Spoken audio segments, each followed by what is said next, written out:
Soy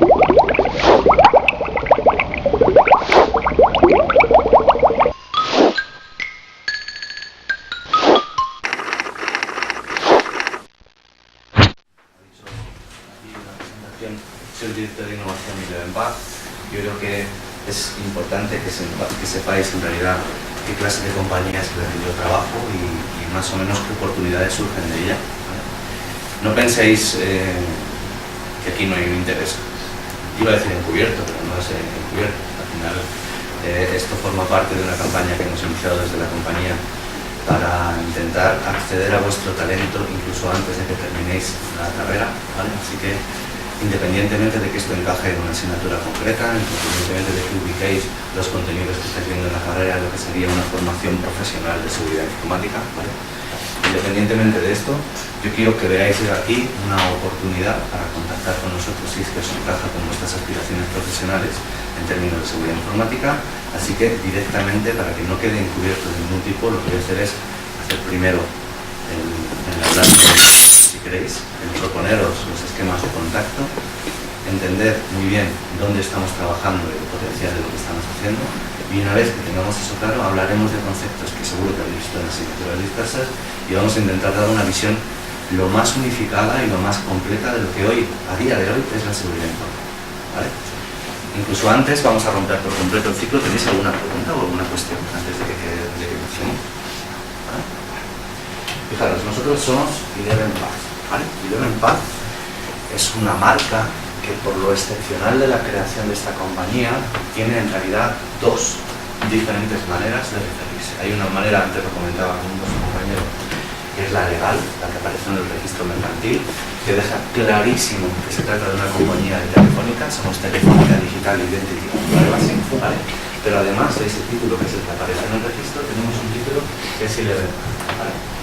Y eso, lo que hemos intentado hacer durante estos 3 últimos años es convertir ese Eleven Path en un mensaje clarísimo que no existía, y es que Eleven Path es claramente seguridad de la información en Telefónica. Y aquí hay una de las cosas más interesantes que a mí me ha pasado al llegar a Telefónica, ¿vale? Yo, ahora os comentaré un poco cuál es mi procedencia, pero básicamente llevo solo 3 años en Telefónica y he sido durante 13 años profesor de universidad, no en esta escuela, he sido profesor de universidad en la Universidad de Juan Carlos, y cuando accedí a Telefónica, pues al final, cuando no conoces el ecosistema, parece que hay como determinados silos en los cuales la gente se dedica a dar servicios de telefonía y algún otro servicio, ¿vale? Bueno, dentro de Telefónica trabajan más de 140.000 trabajadores, ¿vale? Y en esos 140.000 trabajadores podéis encontrar gente desde diseñadores de relojes digitales a la persona que más sepa de comunicación inalámbrica, a la persona que sepa más de cable submarino, ¿vale? Al final lo que tenemos es un aglomerado de mucha gente con mucho nivel profesional que trabaja o intenta trabajar en una dirección que marca la política global del corporativo de Telefónica. Dentro de Telefónica existen muchísimos grupos dedicados a seguridad. Seguridad con todos los sabores que os podáis imaginar. Seguridad física, seguridad de las comunicaciones, seguridad de la información, proyectos de seguridad, seguridad para la defensa, seguridad, todo lo que os podáis imaginar.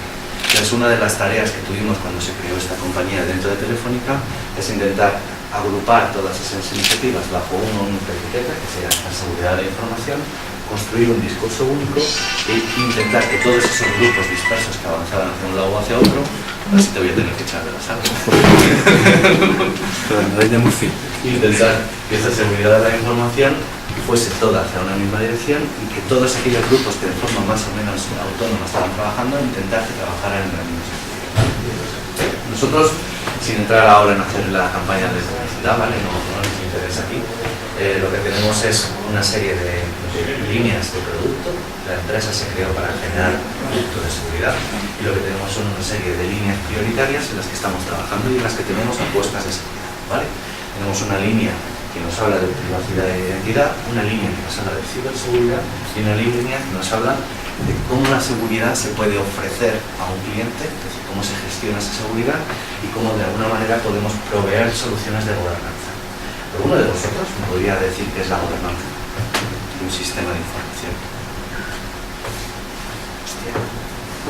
Pues la gobernanza es una de las palabras más en boga ahora mismo y básicamente lo que nos estaría diciendo es cómo gestionar estos SSI, que son las asignaturas, ¿no?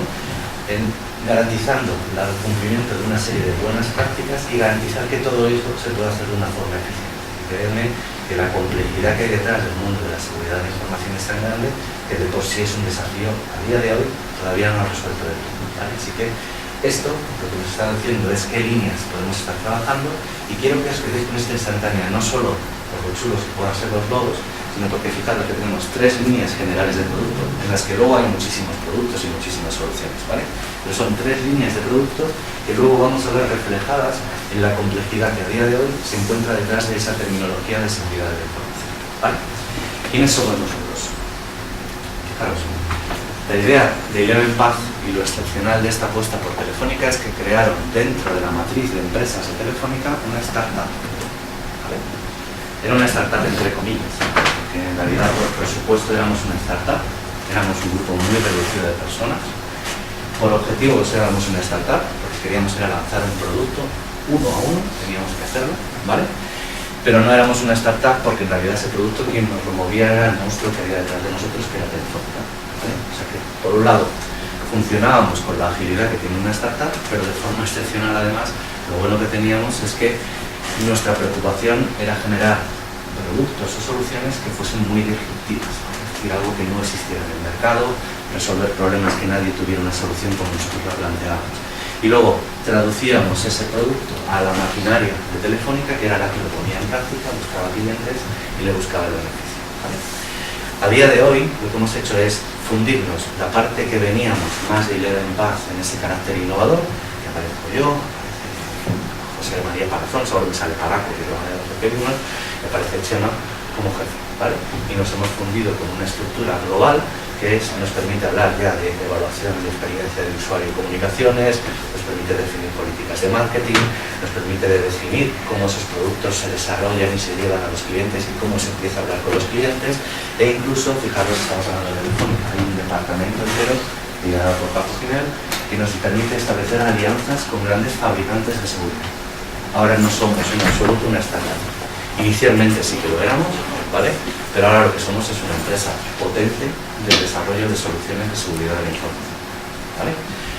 Con un ámbito global. Es decir, cuando estamos hablando aquí de marketing, estamos hablando de desarrollo de negocio, estamos haciendo desarrollo de negocio en todos los países en los que Telefónica tiene presencia, ¿vale? Que son más de 20 países, tanto en Europa como sobre todo en Latinoamérica, y ahora poco a poco vamos abriendo un mercado en Oriente Medio, estamos intentando en países del este, incluso en conversaciones con Australia. Entonces, fijaros que esto no es una startup pequeñita que lanza productos y vamos a ver si funciona. Lo que tenemos ahora es una maquinaria gigantesca en la que las oportunidades de trabajo son bastante grandes, ¿vale? ¿Qué es lo que estamos buscando? Ahora no somos esa pequeña unidad que solo necesite gente pues, que sepa mucho de seguridad o que sea capaz de desarrollar rápidamente productos mínimos, ¿no? Ahora no solo necesitamos esos perfiles, ahora mismo, si alguno de vosotros se acerca a la seguridad informática desde cualquier perspectiva, que es lo que vamos a intentar ilustrar hoy, probablemente si estuvierais interesados en trabajar con nosotros, fijaros que estamos buscando desde desarrolladores, hasta desarrolladores de frontend, diseñadores, gente de marketing, porque es un trabajo muy importante para el cual los conocimientos de un ingeniero son fundamentales, ¿vale? Desde luego aquellos flipados de la seguridad siguen siendo uno de los valores que estamos persiguiendo. Sabéis que hoy en día la información es clave, así que también estamos buscando data scientists, y desde luego nuestro foco sigue siendo generar soluciones de seguridad. Así que en cualquier proceso de elaboración de un producto, nosotros tenemos un desarrollo, una metodología basada en DevOps, en la cual hay una fase básica de código, ¿vale? Así que si en algún momento cualquiera de estos perfiles os veis identificado en él, por favor contactad con nosotros, ¿vale? ¿Cómo vais a contactar o cómo podéis hacerlo? Hay una página web, pero luego esto os lo distribuiré, hay 1000 maneras de hacerlo, ¿vale? Al final todo revierte a la misma persona y esa misma persona probablemente os ponga en contacto conmigo, que será el que os haga una primera entrevista, ¿vale? Podéis hacerlo a través de la web directamente, contales.elevenpath.com, podéis hacerlo directamente al correo electrónico, contales@elevenpath.com. Hay una comunidad de desarrolladores en las que surgen oportunidades de colaborar más allá de buscar a lo mejor unas prácticas de empresa, más allá de buscar un contrato concreto, sino que os apetezca empezar a ver una comunidad de desarrolladores en temas de seguridad. Y luego, por supuesto, tenemos una serie de canales a través de los cuales nos podéis seguir y también surgen las oportunidades de envío, ¿vale? Os digo aquí que es una comunidad, pero realmente cuando os estoy diciendo que existe la oportunidad de trabajar con nosotros, es importante que sepáis que tenemos desarrollado un proceso para la captura de este talento, como os decía al principio de esta pequeña mini charla, ¿vale? Así que si estáis interesados, probablemente podamos buscar la fórmula flexible para hacerlo. De hecho, ya lo tenemos iniciado en la escuela, lo tenemos iniciado en varias universidades, y en esta ya tenemos 2 personas que están trabajando dentro de ese funnel, se llama, ¿no? Metemos a los becarios, metemos a los candidatos, exploramos qué posibilidades, en vuestro caso son básicamente una colaboración con nosotros y cumplir los créditos de prácticas externas, ¿no? En alguno de los casos, con lo cual, si eso es lo que necesitáis, nosotros nos adaptamos directamente a las necesidades que podáis tener. Lo que nos interesa es, primero, conoceros, y una vez que os conozcamos directamente, ser capaces de ver si hay un alineamiento, ser capaces de ver si respondéis realmente a lo que estamos buscando. Si eso es así, seguro que encontramos, ¿vale? Luego volveré si queréis, si en turno de preguntas, lo que necesitéis, ¿vale? Luego resolvemos todas las dudas. Una vez que, más o menos, os he explicado quiénes somos y por qué estoy aquí hablando, vamos a cumplir los objetivos de la charla, que es hablar de seguridad informática. Algunos de vosotros, aparte de los que ya trabajáis directamente con nosotros, a lo mejor los hemos entrevistado en algún proceso, ¿vale? Cuando hablamos de seguridad informática hay un problema, y es que todo el mundo, ya no solo en esta escuela, sino vayas a la escuela en la que vayas a la universidad o centro de formación de vayas, todo el mundo te dice lo mismo. Todo el mundo te dice, no, pero es que esto yo no lo veo en la carrera, ¿vale? O sea, para universidades que tengan una especialización más orientada a la gestión de procesos de sistema de seguridad, habrá sistemas de gestión de la seguridad de la información, habrá criptografía, habrá desarrollo seguro, hay diferentes maneras. Pero es importante que entendamos cuál es el objetivo de esta charla, ¿vale? Y es, independientemente de qué fracción del problema global que se encuentra detrás de esa tecnología de seguridad informática, independientemente, tenéis que ser capaces de saber qué porción del todo es el que directamente por vuestra formación universitaria estáis cubriendo y qué necesidades tenéis que aprender para poder cumplir un objetivo en caso de que lo que queráis es dar un enfoque profesional alineado con seguridad informática a vuestra carrera profesional, ¿vale? Este es el objetivo de esta charla. Para hacer eso, exploraremos una serie de conceptos básicos, muchas definiciones, os preguntaré si os suenan, me diréis algunas que no, algunas que sí. Al final el objetivo es simplemente proponeros un mapa global de todas las actividades profesionales que se pueden englobar dentro de la categoría de seguridad informática. Vais a ver que parte de esas actividades profesionales las tenéis cubiertas por lo que estáis viendo en la carrera, y es probable que vuestras inquietudes profesionales os permitan ubicar burbujas en ese mapa global que vamos a ver al final de la presentación y que digáis, vale, o sea, si además de saber de sistemas de gestión de la información tengo que saber hacer auditorías de tipo pentest, pues ya sé más o menos qué información es la que tengo que cubrir, ¿vale? Este es el enfoque de la charla, ¿vale? Para llegar a ello, pues como siempre, ¿no? Siempre hay que dar un poco de intro, siempre hay que ponerle un poco de eso. ¿Quién soy yo? Como os decía, 13 años de experiencia de profesor de universidad, 13 años dirigiendo tesis, dirigiendo proyectos de fin de carrera e impartiendo docencia en temas de seguridad de la información. Además de seguridad de la información, pertenecía a un grupo de altas prestaciones, con lo cual al final muchos de los problemas que ahora se están identificando que deben resolverse para la seguridad de la información, cuando nos dedicábamos a procesamiento paralelo y sistemas que antes se llamaban cluster, antes de llegar a Big Data, ya nos habíamos dado cuenta de que procesar grandes cantidades de información es necesario, y es necesario ver que haya una arquitectura que dé eso, ¿vale? Mi nombre es Antonio Guzmán, mi identificador por correo electrónico al cual podéis acceder sería antonioguzmán.com, y esto de los títulos siempre está bien, ¿no? Yo soy el director de innovación de la empresa que antes os he descrito, ¿vale? Como director de innovación, de lo que me encargo es de capturar en la fase temprana cualquier idea que pueda terminar produciendo o transformándose en un producto de seguridad. ¿Esto qué quiere decir? Se plantea un ejercicio transversal a todas esas líneas que hemos visto antes en ese organigrama, con los de marketing, con los de producto, con los de alianzas, con cualquiera. Establecemos dinámicas para que cualquier nueva característica que incorpora un competidor, nueva idea que surge en el más matado de los que podéis imaginar que están sentados aquí en nuestra oficina, garantizar que existe una metodología que nos permite capturar esa idea, evaluar su viabilidad, hacerla crecer si es necesario a partir de la gente que integra mi equipo, ¿vale? Y una vez que hemos determinado si esa idea tiene valor o no tiene, en el caso de que lo tenga, desarrollarla hasta que podamos servírsela a la gente de desarrollo de negocio y al equipo de desarrollo, ¿vale? Desarrollo software. Esa es mi labor en la empresa. Dentro de esto, pues al final lo que tengo es mucha terminología y una visión muy global de lo que es la seguridad de la información, la seguridad informática, ¿vale? Por eso estoy aquí hablando delante de vosotros. Al final lo que queríamos era ofreceros esa visión global e ir aterrizándolo con ese objetivo que antes os he declarado. Aquí, ¿qué he hecho? Pues he hecho un ejercicio de recolectar todas aquellas palabras que tradicionalmente se han vinculado con el concepto de seguridad de la información, ¿vale? Y hasta hace unos pocos años había una cuestión muy interesante, y es que parecía que esto de la seguridad de la información solo era cosa de gente o genios de la programación o de la informática, oportunistas o criminales, ¿vale? Y fijaros, la nube de palabras que os traigo aquí no tiene otro objetivo más allá que declarar que si queremos reunir nombres propios vinculados con la información, con la seguridad, aparece muchísima gente, ¿vale? Y esta ha sido la trayectoria que se ha llevado durante muchos años.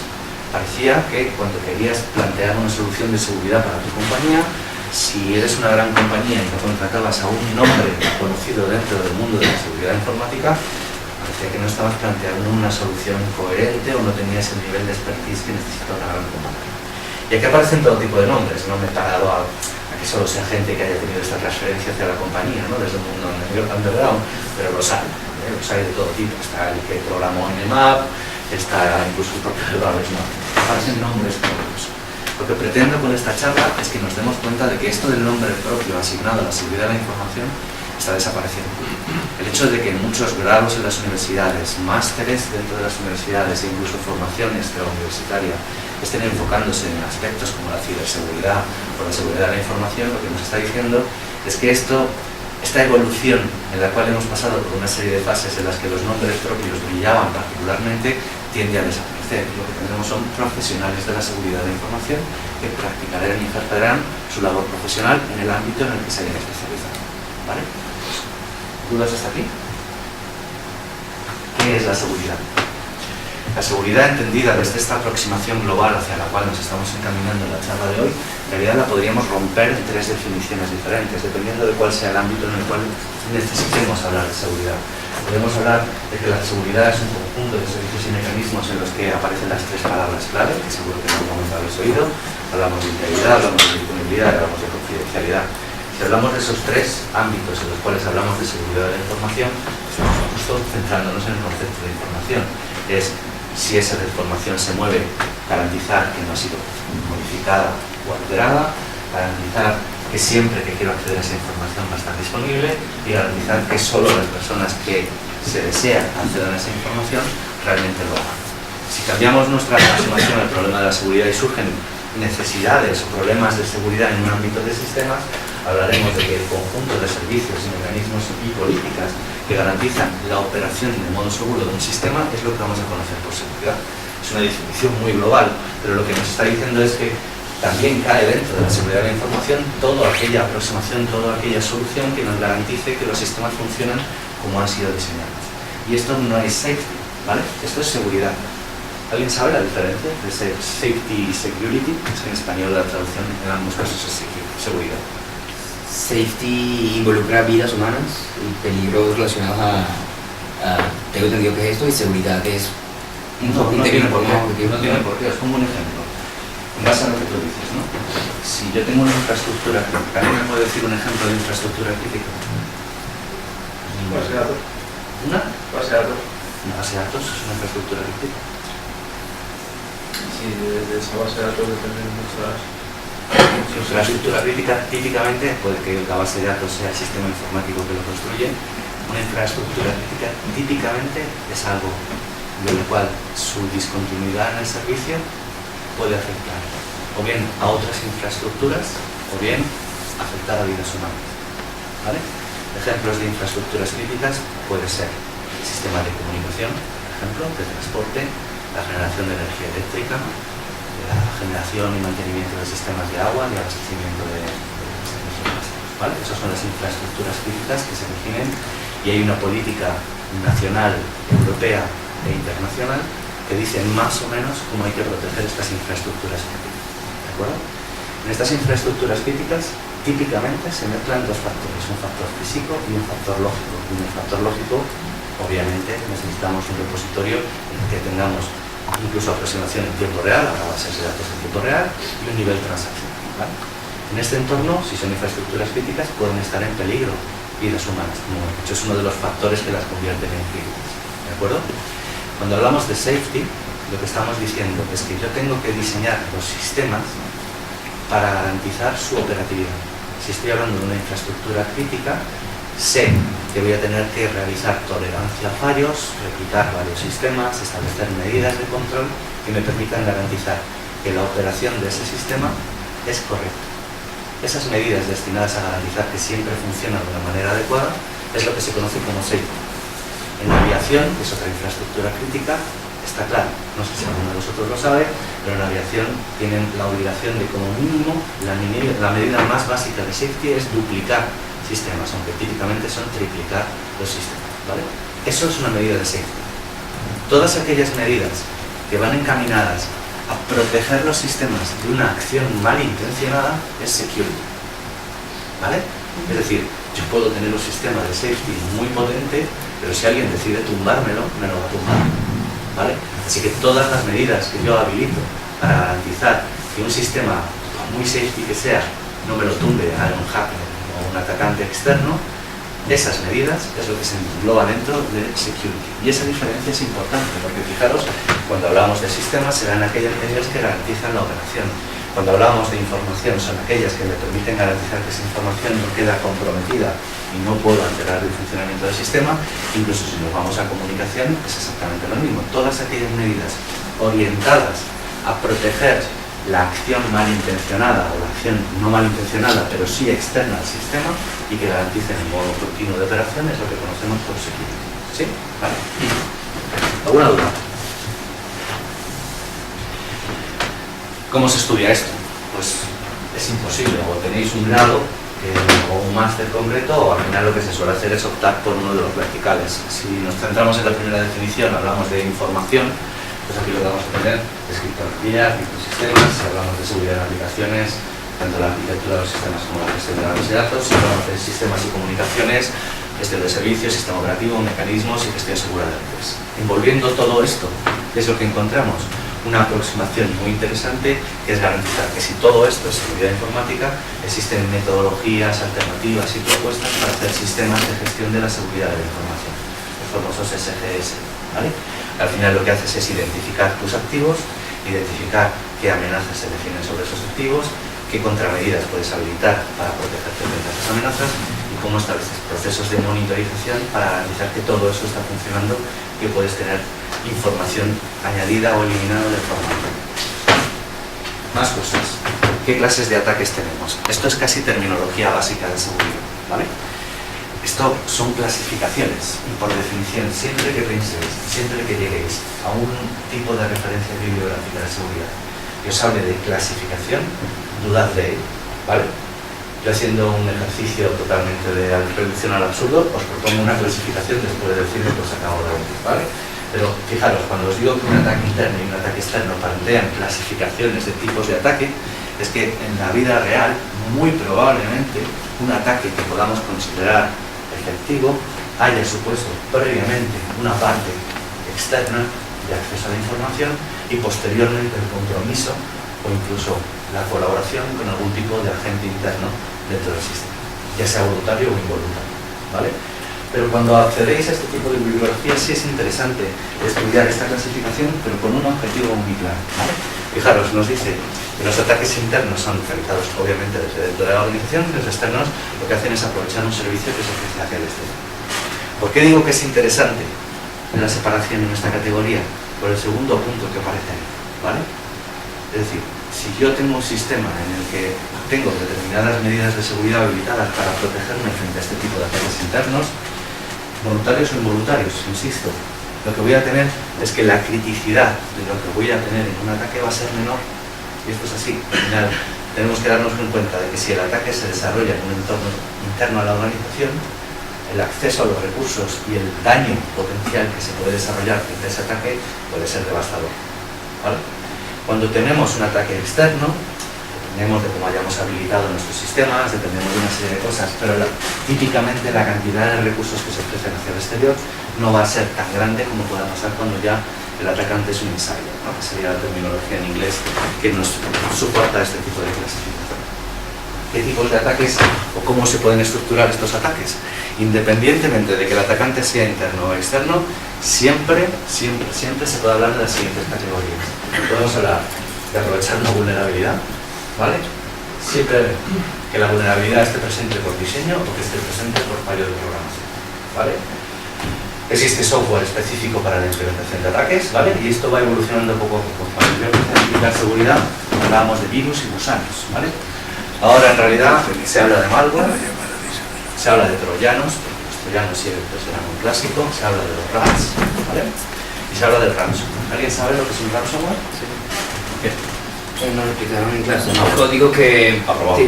te cifra la información que tienes en tu PC haciéndola inútil, y luego para poder obtener esa información cifrada tienes que pagar.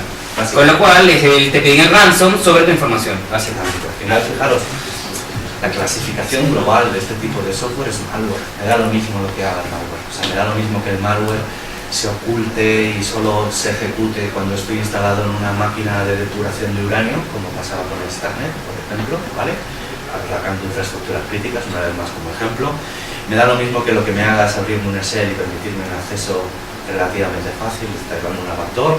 Me da lo mismo que ese acceso me permita hacerse en una conexión inversa mediante un acceso remoto, o me da lo mismo que lo que haga ese malware es instalarse en una máquina, como dijo nuestro compañero, y no solo estar instalado, sino comprometerme todos los archivos críticos, ¿vale? Cifrármelos y pedirme un rescate, ¿vale? Y eso es lo que hace el ransomware. Cuando os digo que va evolucionando en la terminología, lo que va evolucionando es el grado de sofisticación, ¿vale? Esto no estamos hablando de piezas de software que pueda hacer alguien con 2 o 3 cursos de Python, ¿vale? Cuando os estoy diciendo como ejemplo el malware Starnet, es un tipo de software que ni con los mejores expertos en ingeniería inversa se sabe todavía la potencia que tiene ese software. Sí se sabe que se levantaba cuando había una determinada configuración de aplicaciones instaladas en una máquina, y sí se sabe que estaba destinado a comprometer infraestructuras críticas concretas de regulación para centrales nucleares, ¿vale? La sofisticación es fundamental, ¿vale? Y al final lo que pretende típicamente es o crear estas puertas traseras o dañar los datos, es decir, atacar la integridad que antes hablábamos, o reproducirse en otros sistemas para conseguir generar una colección de máquinas infectadas, generando lo que se suele conocer como una bot. ¿Alguien me puede definir qué es una bot? ¿Para qué se utiliza? Es un conjunto de máquinas. La segunda parte de la pregunta. Es como un conjunto de máquinas destinadas a una misma acción. Todas... Básicamente, fijaros, os decía que mi formación previa antes de, o simultánea con la parte de seguridad, era la evaluación y el diseño de sistemas de altas prestaciones. Si yo tuviera que clasificar un sistema paralelo de ejecución, una botnet es un sistema perfectamente bueno para ser utilizado como ejemplo. Lo que hago es instalar clientes en un montón de máquinas, que estamos hablando de miles y miles de máquinas comprometidas y gestionadas con un único panel de control. Y puedo sincronizar la ejecución de todas esas máquinas para realizar una serie de funciones. ¿Qué funciones queréis que puedo hacer con una web? De dos. Por ejemplo, una denegación de servicio. Si 10.000 máquinas se conectan simultáneamente a un único site, el site tiene contratado algún sistema que permita contener la inundación, o lo zumbamos durante horas, ¿vale? O días. Más utilizaciones que podemos hacer de un sistema masivamente paralelo. Minar bitcoins. Más. Por interés a la ficción, estilo Dan Brown, Fortaleza Digital, hacer análisis de fuerza bruta ¿Por qué no? a sistemas criptográficos. ¿Por qué no? ¿Por qué no? Claro que sí. ¿Por qué no? Hacer distribución de trabajo, instalar servidores, mover los servidores de un foco a otro para evitar la trazabilidad, construir sistemas de criptografía complejos, romper sistemas de criptografía complejos. Lo que tenemos es un sistema masivamente paralelo, ¿vale? Y la clave está en que, ¿cómo podemos publicitar esto? Porque yo soy un tío malo, ¿no? soy un cibercriminal, es la etiqueta que se suele poner en estas charlas más formales, ¿no? Soy un cibercriminal, me he creado un malware, he conseguido que el malware me permita acceder a los sistemas, acceder de forma remota, ¿vale? No me interesa pedir rescate, de hecho no me interesa ni que me vean, me quedo oculto, no cargo casi la CPU, no como casi memoria, pero puedo coger ciclos de CPU, puedo coger memoria y puedo coger disco, ¿vale? No me interesa dañar datos, sino que lo que hago es propagarme y me propago por los canales que me dé la gana. Correo electrónico, spam, sinkholes, lo que sea, ¿vale? Puedo hacerlo de 1000 maneras distintas y consigo tener una granja de servidores comprometidos, zombies. Poneros, os doy números reales, en torno a 50.000 máquinas en mi granja, ¿vale? ¿Cómo me publicito? ¿Cómo saco pasta de esto? Porque soy un cibercriminal. Cuando se dice cibercriminal, lo que se está diciendo es que soy una especie de mafia, ¿vale? Y si es una mafia, la mafia solo se mueve por pasta. ¿Cómo traduzco mi ejercicio puramente técnico en pasta? O sea, si se quiere criminal, ¿no? Pero se supone que si no, podría decirle a la empresa la vulnerabilidad que ha encontrado él. Bueno, podría hacerlo. Imaginaros que destino mis recursos para hacer una evaluación de seguridad, ¿vale? Eso no sería del todo ilegal, ¿vale? Hay empresas que ya se dedican a esto. Y ahora lo veremos en ese mapa global que terminaremos la charla de hoy. Hay gente que su modelo de negocio es utilizar recursos específicos, no del todo legales, pero no del todo legales, para determinar si tu empresa tiene una vulnerabilidad, tu software, que es lo que está lo jugoso, por ejemplo, sabéis que casi todos los fabricantes de software tienen bounties, ¿no? Cuando das una vulnerabilidad, pues construyes un modelo de negocio en ese sentido. Pero si yo quiero ocultarme, fijaros que una de las cosas que estábamos diciendo era tumbar sistemas, minar bitcoins, a mí no me interesa que la gente sepa quién soy. Este modelo de negocio, de alguna manera, tendría que tener un sistema donde meter la pasta, pero ¿dónde me puedo publicitar? ¿Existe algún foro más o menos público? Claro, fijaros, lo tengo todo. Si accedéis a la deep web y buscáis, os vais a dar cuenta de que hay gente que oferta y tienes un sistema de alquileres. Tienes tu infraestructura montada y esto no es un único tipo que lo esté haciendo. Alguien provee la infraestructura, alguien se lucra de ella, alguien utiliza el alquiler que tiene temporal de estas infraestructuras para minar bitcoins, para realizar ataques.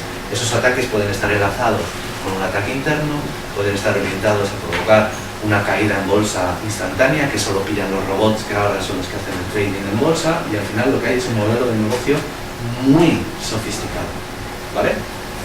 Esta es la realidad. Esta es la realidad.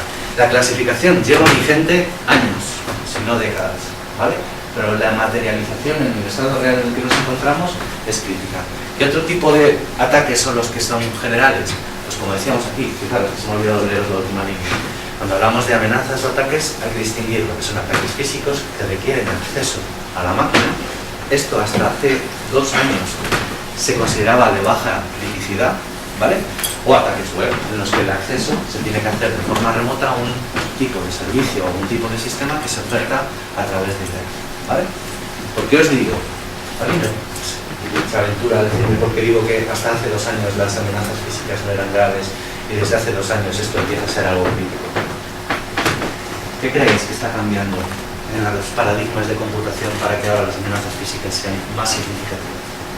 Pensad que hace 2 años, cuando se hablaba de seguridad física, eran controles de acceso, la típica tarjetita para entrar, los tornos, videovigilancia, poca cosa más. ¿Por qué creéis que ahora las amenazas físicas son significativas? Cloud computing. Hay servidores enormes que son importantes y ya que...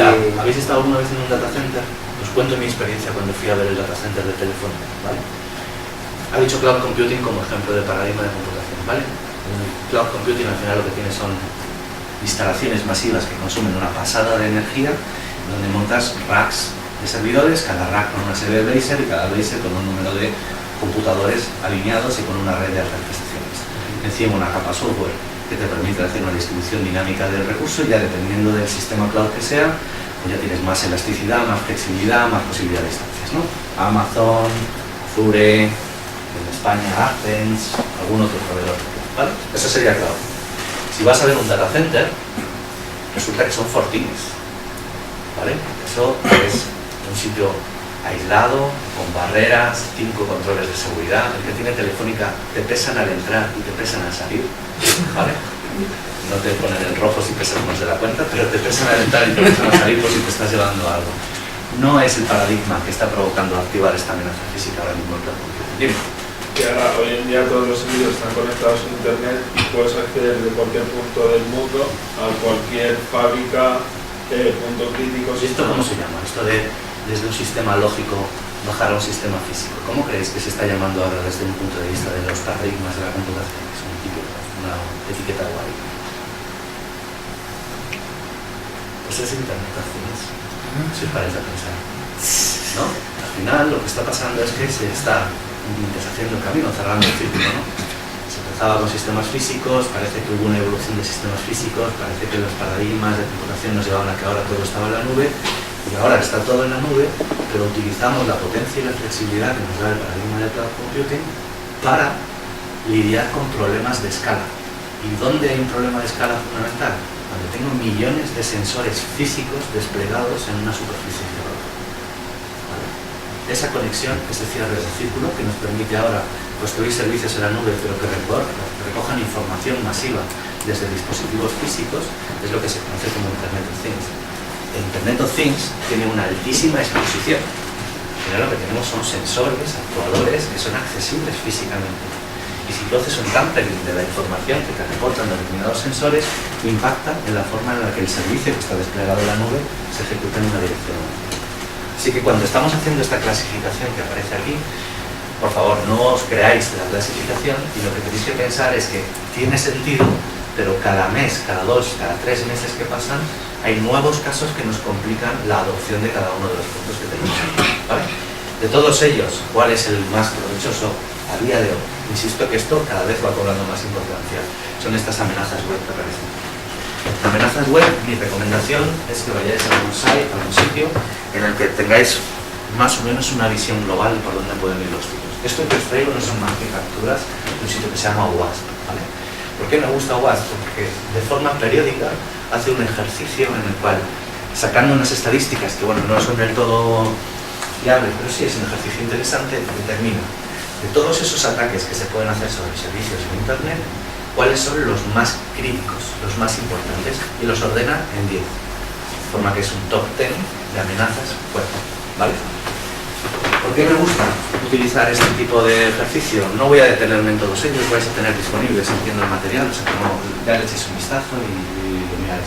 ¿Por qué me gusta esta enumeración de ataques que tenemos aquí, ¿vale? De scripting, de personal verification. ¿Por qué me gusta? Pues porque de forma tradicional, como mucho se alterna entre el primero y el segundo, aparecen dos ataques que se conocen desde hace 15 años, ¿vale? Que son los ataques de inyección de código y los ataques de cross-site scripting. ¿Alguien me puede decir que es un ataque de inyección? Venga, pocas palabras.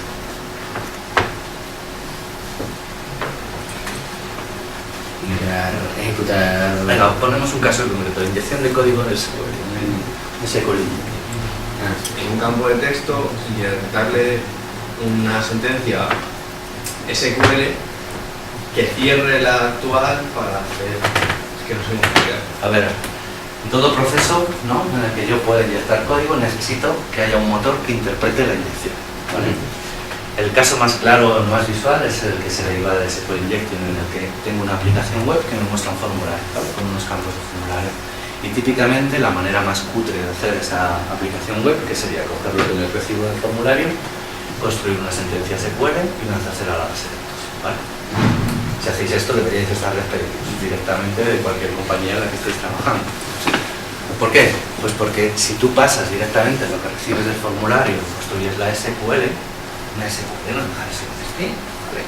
Entonces, si tú en los parámetros del formulario introduces sintaxis de SQL, de forma que puedas cerrar la consulta antes de que la cierre el constructor de la consulta que vino después, en realidad tu motor de base de datos va a interpretar la SQL que tú mandaste. Con lo cual, puedes inyectar código que finalmente el motor que ejecuta ese código se lo va a tragar, ¿vale? Esto, que es la primera aproximación de SQL que existía hace 20 años, pensad que se complica hasta el infinito. Podemos tener inyección directamente en la URL, podemos hacer la inyección a través del paso de parámetros, podemos hacer miles de alternativas para inyectar. Es más, podríamos incluso utilizar los principios de inyección SQL para hacer inyecciones a ciegas, de forma que, bueno, yo no sé dónde estoy inyectando, pero como consigo que la base de datos se comporte de forma distinta cuando inyecto algo y cuando no lo inyecto, voy construyendo un sistema de blanco y negro, de true or false. ¿Esto existe? Sí. ¿Esto existe? No. O sea, no lo tacho. Y voy construyendo la respuesta completa. Podría sacar la base de datos entera. Y hablo de SQL. Podemos hacerlo sobre XPath, podemos hacerlo sobre DDA, cualquier sistema que tenga un sistema de consultas. Si yo puedo inyectar la consulta, puedo hacer una tercera inyección. ¿Cómo nos protegemos esto? Venga, ¿cómo conseguiríais que nos echaran de la empresa? Pues variando el formulario, ¿no? Antes de enviarlo a las consultas SQL. O adoptando una metodología de desarrollo. Ya os digo que esto se conoce desde hace millones de años, ya no, hace décadas, ¿vale? Así que las metodologías de desarrollo, los propios frameworks de desarrollo ya incorporan medidas para proteger el SQL injection, ¿vale? Incluso si fuéramos conscientes de que existen, lo que estamos haciendo es hacer una capa de validación de formularios. ¿Vale? No os digo simplemente escapar determinados caracteres, sino hacer una comprobación de si se está haciendo una inyección o no. Fijaros que la solución es conocida desde hace décadas y sin embargo, tradicionalmente, OWASP, año tras año, cada vez que saca una nueva versión del top 10 de amenazas que tienen presencia, cuya detección es relativamente fácil y cuyo impacto es severo, es algo que tendríamos que tener todos presente, sigue estando en primera posición de las amenazas. Algo que es tan fácil de eliminar o al menos filtrar como hacer un procesado de la información que voy a lanzar previamente sobre mi motor, base de datos, LDAP o lo que queramos hacer. ¿Vale? No quiero hacer una enumeración de los ataques, lo que quiero es que veáis esta enumeración de amenazas para que veáis que en la seguridad informática hay un problema y es la falsa sensación de seguridad que muchas veces tenemos. ¿Vale? Parece que por adoptar una metodología de desarrollo, por lanzar una auditoría de código una vez que finalizo mi código, no, nosotros lo pasamos a los auditores y ya nos comprueban que realmente no es vulnerable a ataques de inyección. O porque externalizamos, por ejemplo, la gestión de nuestro sitio web y hacemos que las consultas no las tengamos controladas, al final, poco a poco, amenazas que deberían haber sido mitigadas desde hace años siguen presentes y con un altísimo grado de presencia y criticidad. ¿Vale? Eso pasa con los ataques de inyección y pasa con el cross-site scripting. ¿Alguien me puede decir qué es el cross-site scripting? Venga, el propio nombre lo dice. Cross-site Inyectar código a través de la página, por ejemplo, modificar el front para que hagan clic donde no deban y cosas así. Claro, aquí hay una pista. Y esto lo han puesto en púrpura o fucsia por una razón. Y es que lo que tiene de hecho un buen cross-site scripting no es tanto el impacto, que bueno, hasta cierto punto, sino que es que se lo come miles de personas. Atacas una vez y tus víctimas son miles. Básicamente es, yo ubico un script en un site que va a ser accedido por una gran cantidad de personas, de forma que cuando esas personas se descargan el script, se ejecuta en local. Cross-site, es decir, a través de un site, lanzo un ataque de scripting. ¿Sí? ¿Vale? ¿Cómo nos protegemos de este ataque? Navegar como usuario. Navegar como usuario. ¿Y navegar como usuario qué quiere decir? Sí, procesos administrativos. Sí, pero también te cogerían tus datos de usuario. Aunque seas un usuario, a lo mejor tu tarjeta de crédito no te apetece. Sí, Bueno, claro, eso sí. ¿cómo nos protegemos frente a este ataque? No creáis que es tan fácil, ¿vale? ¿Cuál es la medida fundamental? Todos los navegadores lo permiten, ¿no? Bloquear los scripts, ¿no? ¿Y cuántos de vosotros los tenéis desbloqueados? Todos, ¿no? Porque al final hay cosas que tienes que, o conscientemente, ¿vale? ¿Cuál es el problema? Solución conocida, poca usabilidad, y aparece otro componente de la seguridad, ¿no? Y es, joder, vale, yo puedo saber cómo resolver una amenaza, pero si la manera de resolverlo no es usable, es decir, yo como usuario me cuesta demasiado ponerla en práctica, tarde o temprano voy a ser vulnerable. Incluso siendo profesional de la seguridad, si no eres o no estás en un nivel paranoico, hay veces que te dicen no, tienes bloqueados los scripts, esta página te pide permiso porque vamos a levantar no sé qué, tal y cual. Y hostias, ¿qué haces? Levantas un sandbox, controlas, estableces una monitorización, a veces terminas dando, ¿vale? Esto es fundamental, ¿vale? Porque esto es el driver. Esto es lo que justifica que en la última evaluación esté en segunda posición una amenaza muy conocida y relativamente fácil de resolver, ¿vale? ¿Qué otras amenazas enumeraría? Os invito realmente a que evaluéis el WASP Top 10 Project, ¿vale? Problemas de autenticación, problemas de referencias a objetos de forma insegura, es decir, que yo pueda acceder a objetos para los que no tengo privilegios, la gestión insegura también de determinados accesos a elementos, problemas de configuraciones por defecto, tanto en password como puertos abiertos, todo lo que podéis imaginar, un uso incorrecto de la criptografía, una mala selección de claves, una mala selección de algoritmos, gestión incorrecta de los enlaces que sean visibles y accesibles desde el exterior y obviamente una mala gestión de la comunicación de la capa de transporte, ¿vale? Aparte de redirecciones y de otros. Al final es una clasificación, una vez más, ¿vale? Tener siempre presente en seguridad las clasificaciones están muy bien, pero tenemos que ser conscientes de lo que nos tienen que decir, y es que a muchas de las amenazas que aparecen en esa clasificación, que además es una ordenación, son cosas que deberíamos tener todos presentes, ¿vale? Y sin embargo, por ocurrencia siguen estando en posiciones muy significativas en ese orden que estamos planteando. Cuando os decía que estas clasificaciones no tienen demasiado sentido, es que es la pura verdad. De hecho, aparecen nuevas terminologías que seguro que habéis oído, como son los APTs. ¿Alguien me puede decir que detrás del Advanced Persistent Threat significa APT, sin leer demasiado el bloque de texto que aparece ahí? Venga, ¿qué me decís? ¿A alguien le suena que es un APT? ¿Lo habéis oído? Cuando se habla de APTs, siempre hay una componente interesante, ¿vale? Y es algo que en realidad resume todo lo que hay detrás del APT, la parte más importante. Y es que van a por ti, ¿vale? O sea, si tuviéramos que hacer una clasificación y tuviéramos que meter dentro de esa clasificación no lo que hemos visto antes, sino ya terminología mucho más actual como es un APT, la clasificación tendría que decir ataques masivos, APTs. Con ataques masivos es que yo planteo un ataque y lo que pretendo es atacar al mayor número de víctimas que pueda pillar.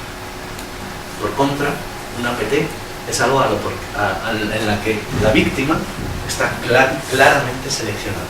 Esta es la diferencia, ¿vale? Las técnicas que utilizo es probable que sean las mismas que en un ataque masivo, pero el alcance no es abordar una cantidad de víctimas enorme, sino que lo que voy es a por un elemento concreto. ¿Por qué creéis que se hace estos APTs? ¿Qué se busca? Famosos, gente... ¿Y para qué? Para comprometerles algún secreto, la imagen social hoy en día de una empresa, por ejemplo. Reputación, provocar determinados impactos en infraestructuras, ¿vale? Por ejemplo, el Stuxnet que hablábamos antes es un tipo de APT, porque es un malware específico para un tipo de víctima concreta. ¿Vale? ¿Qué decías, perdón? Recuperar datos igual, ¿no? Por ejemplo, espionaje industrial. ¿Vale? Fijaros, estamos hablando de sofisticación. Cuando se habla de esta amenaza, nunca se mete dentro de los otros ataques. ¿Vale? ¿Por qué? Pues porque para conseguir tu objetivo te vales de lo que tengas en la mano. Primero identificas a tu víctima, la estudias, determinas qué clase de sistemas utiliza por los cuales interactúa, no solo ella, sino su familia, sus amigos, sus empleados. ¿Vale? Una vez que tienes ese esquema planteado, determinas por dónde atacas. Y intentas 1, 2, 3, 4, 5, tantas veces como necesites, hasta que llegas a esa persona y estableces un esquema de elevación de privilegio.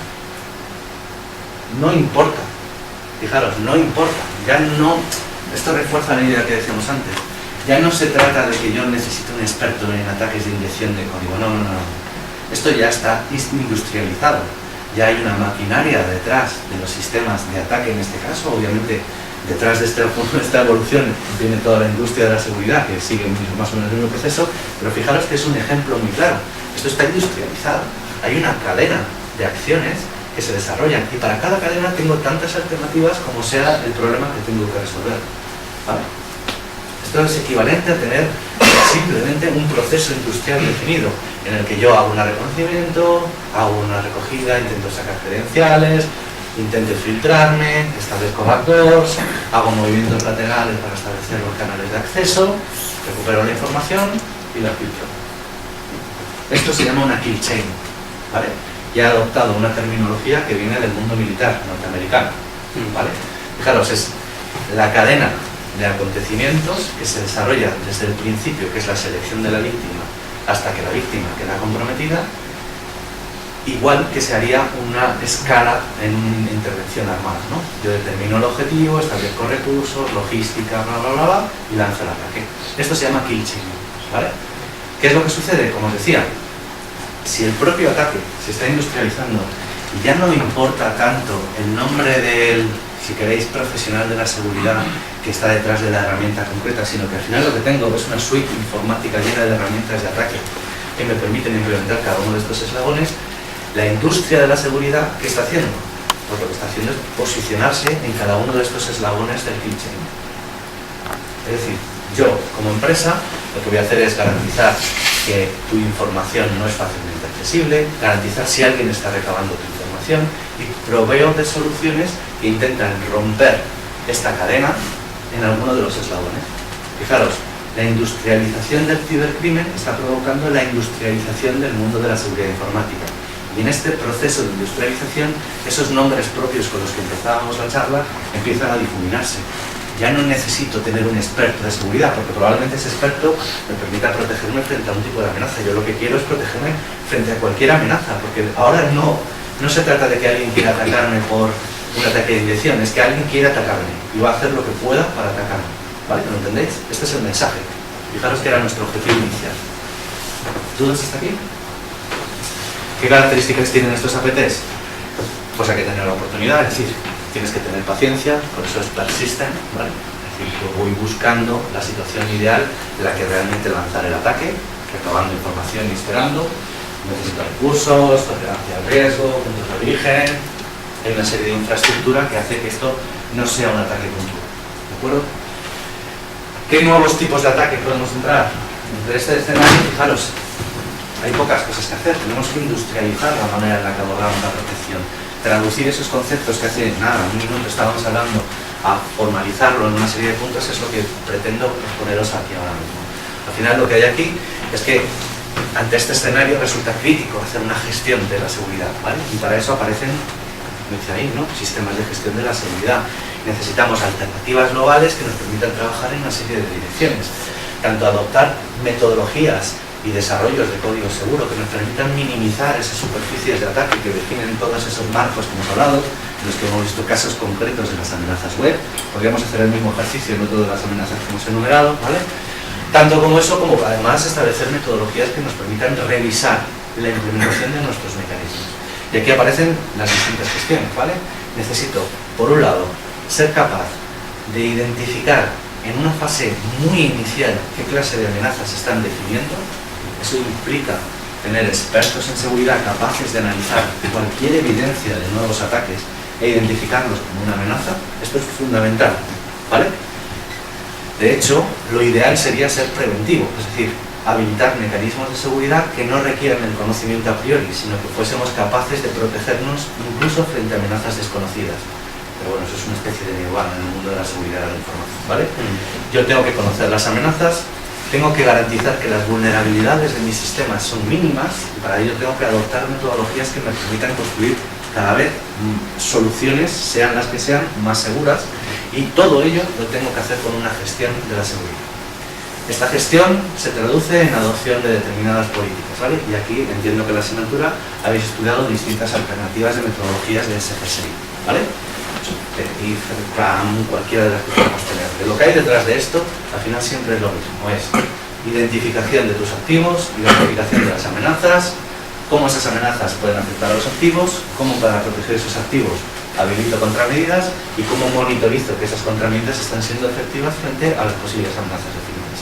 Y esto hay que verlo siempre como un ciclo, ¿vale? Un plan de lucha. ¿Sí? Son las que podemos habilitar. Una vez más, clasificación. Probablemente incluso esté del todo obsoleto porque la tendencia, ahora os explicaré, ya no es hablar de un producto concreto, ¿vale? Sí, sigue habiendo soluciones de nicho y es algo que desde la industria se ve muy bien. Determinadas empresas que se especializan en una solución concreta, pero hoy por hoy la tendencia es que todo este tipo de soluciones se están integrando en una única solución, en un único, si queréis, una única marca, que lo que te dice es que doy una capa de protección frente a todas estas amenazas, ¿vale? Si tuviéramos que hacer una vez más el ejercicio de buscar una clasificación para luego ignorarla, insisto, ¿vale? Tendríamos que hablar de mecanismos activos de filtrado, mecanismos activos de reacción y mecanismos pasivos, ¿vale? Por pasivos aparecerían las auditorías, ¿vale? ¿Alguien me puede decir qué tipos de auditorías se pueden hacer desde la perspectiva de la seguridad de la información frente a un sistema informático? De pentesting, por ejemplo. ¿El pentesting qué características tiene? Intentar entrar en el sistema. ¿Y necesitas algún conocimiento a priori? Si lo tienes mejor, pero si no, seguridad con... Fijaros que ese conocimiento a priori es justo lo que marca las alternativas que podemos tener de auditorías, ¿no? Yo puedo decir una auditoría de código y necesito tener acceso al código, es decir, me tienes que decir cómo funcionan las cosas y yo evalúo si están funcionando de acuerdo a una serie de cánones de la seguridad, o lo que puedo hacer es adoptar el rol del atacante, que sería la figura del pentester, ¿vale? Pentester, básicamente, es raro que lo hayáis traducido al español por las connotaciones sexuales que pueda tener el nombre, pero básicamente lo que hace es hacerse una... Sí, test de penetración. Ah, ya, sí. Siempre suena mal. Siempre suena mal. Pensé en bolígrafo. En fin. Como os decía, las alternativas son, fijaros, si tengo un tipo de auditoría que se suele llamar de caja blanca o de caja abierta, lo que voy a tener es acceso completo al sistema, voy a ver la arquitectura, incluso puedo acceder al código, puedo lanzar directamente determinadas pruebas. Ahí mi aproximación a la auditoría sería partiendo de ese conocimiento a priori, contrastarlo con lo que serían mis buenas prácticas, lo que yo espero que se haga. Y la alternativa está en el pentest, ¿no? Este pentest o auditoría de caja negra, que sería la traducción que yo elegiría al castellano, ¿vale? Lo que hace es adoptar el rol del atacante e implementar técnicas de ataque, ¿vale? Es decir, de las 3 burbujas que veíamos, hace una evaluación de las amenazas que existen e instrumenta esas amenazas para hacer test de auditoría. Si yo sé que existe una amenaza que son la inyección de código, lo que voy a tener son herramientas que me permitan evaluar si tu sistema es vulnerable a ataques de inyección de código. ¿Vale? ¿Sí? Respecto a las otras dos clasificaciones de contramedidas, hay poco que decir, ¿no? Fijaros, las de filtrado, obviamente aparecen los firewall. Existe una clasificación, yo creo que casi es un estándar de facto, que nos habla de firewalls de red, firewall de aplicación. Que sepáis, que es que me pasó hace 15 días, hay una nueva terminología por encima de los WAF, que serían estos firewall de aplicación, ¿vale? De aplicación web en concreto, y es lo que llaman firewalls de nueva generación, ¿vale? Y los firewalls de nueva generación son firewalls tipo WAF, pero que incorporan un motor de correlación, ¿vale? Son un poquito más inteligentes. Yo creo que tenían dos alternativas, o llamarlos New Generation Firewall o llamarlos Smart Firewall. Ya han optado esta vez por el New Generation, ¿no? Porque en cuanto hay un motor de correlación lo llaman Smart, ¿no? Así que en esta clasificación, si en algún momento habéis optado o habéis accedido a la información de firewalls, ahora lo que venden las grandes fabricantes de firewall, y podéis encontrar Fortinet, F5, hay varios fabricantes de firewall, ahora los llaman firewalls de última generación, que son los que incorporan un motor de correlación, es decir, que tiene una capa de inteligencia, ¿vale? En términos de mecanismos activos, son aquellos que de forma activa no están filtrando el tráfico, sino que están inspeccionando o monitorizando el tráfico, buscando determinados comportamientos que podrían encajar con la actividad de un atacante, ¿no? Y aquí aparecen los Intrusion Detection System o los Penetration System, como puedes significar. Al final son monitores, típicamente se desarrollan o se distribuyen como appliance que pinchas en tu red, appliance virtuales o appliance físicos, dependiendo de cuál sea el fabricante, y lo que van haciendo directamente es establecer cuál es la operación que se desarrolla en el tráfico de red. Hacen inyección, deep inspection packets en algunos casos, miran cuáles son las comunicaciones que se establecen entre los extremos y o bien tienen una aproximación reactiva, es decir, tienen unos patrones sabidos y en el momento que el patrón se cumple dicen me estás atacando, te bloqueo, o lo hacen basándose en anomalías. ¿En qué creéis que consiste una estrategia basada en anomalías? En contraposición de la búsqueda de patrones. Los patrones van buscando sobre lo que conoces, ¿Sí? y la búsqueda de anomalías es justo eso, buscando lo que conoces, y cuando encuentras una anomalía, pues ya... No sé qué eres tú, te metes. Claro, fijaros, al final se traduce siempre en la distinción entre el blacklist y el whitelist, ¿no? Al final el blacklist es yo sé que tú eres chungo, te meto en una blacklist y en cuanto te veo te bloqueo, ¿vale? Esa estrategia no es muy buena. Y el whitelist lo que dices es, mira, yo sé cómo esto funciona. Si hay algo que se sale de lo que yo sé cómo funciona, como mínimo voy a elevar mi nivel de riesgo, ¿vale? ¿Por qué creéis que la estrategia de whitelist es mejor que la de blacklist? Bueno, no sé si creéis, igual que yo. Primera pregunta, ¿creéis que el blacklist es mejor que el whitelist? El blacklist es exclusiva, literalmente, o sea, no te deja opción a... O sea, te puede incluir en la blacklist por ciertas cosas, ¿no? Y no te permiten acceso nunca, ¿verdad? Bueno, pero eso no sería un problema, ¿no? Si yo soy cuidadoso en lo que meto en la blacklist. El whitelist, lo bueno que tiene es que si tú hay algo que desconoces, te puedes proteger contra cosas que desconoces, Exacto. que todavía no han salido. Claro, imaginaros que yo soy un desarrollador de un malware, ¿vale? Como decíamos antes. Y mi malware es, pues no sé, algo que me permite esnifar la red y hacer un ataque de envenenamiento, ¿vale? Es decir, hago un man in the middle. Es un software. Necesito infectar máquinas, necesito infectar una máquina para hacerme de man in the middle e infectar o bombardear como mínimo el protocolo ARP de las máquinas, ¿no? Si tenéis luego curiosidad, hablamos del man in the middle. Eso es un software y provoca determinada actividad en la red. Entonces, os pongo un ejemplo. Uno de los softwares más conocidos desde hace muchos años que te permite hacer esto de man in the middle se llama Cain, ¿vale? Cain te lo pilla cualquier detector de intrusos, ¿vale? O sea, si ahora mismo en la red de la universidad os instaláis un Cain, seguro que salta la alerta.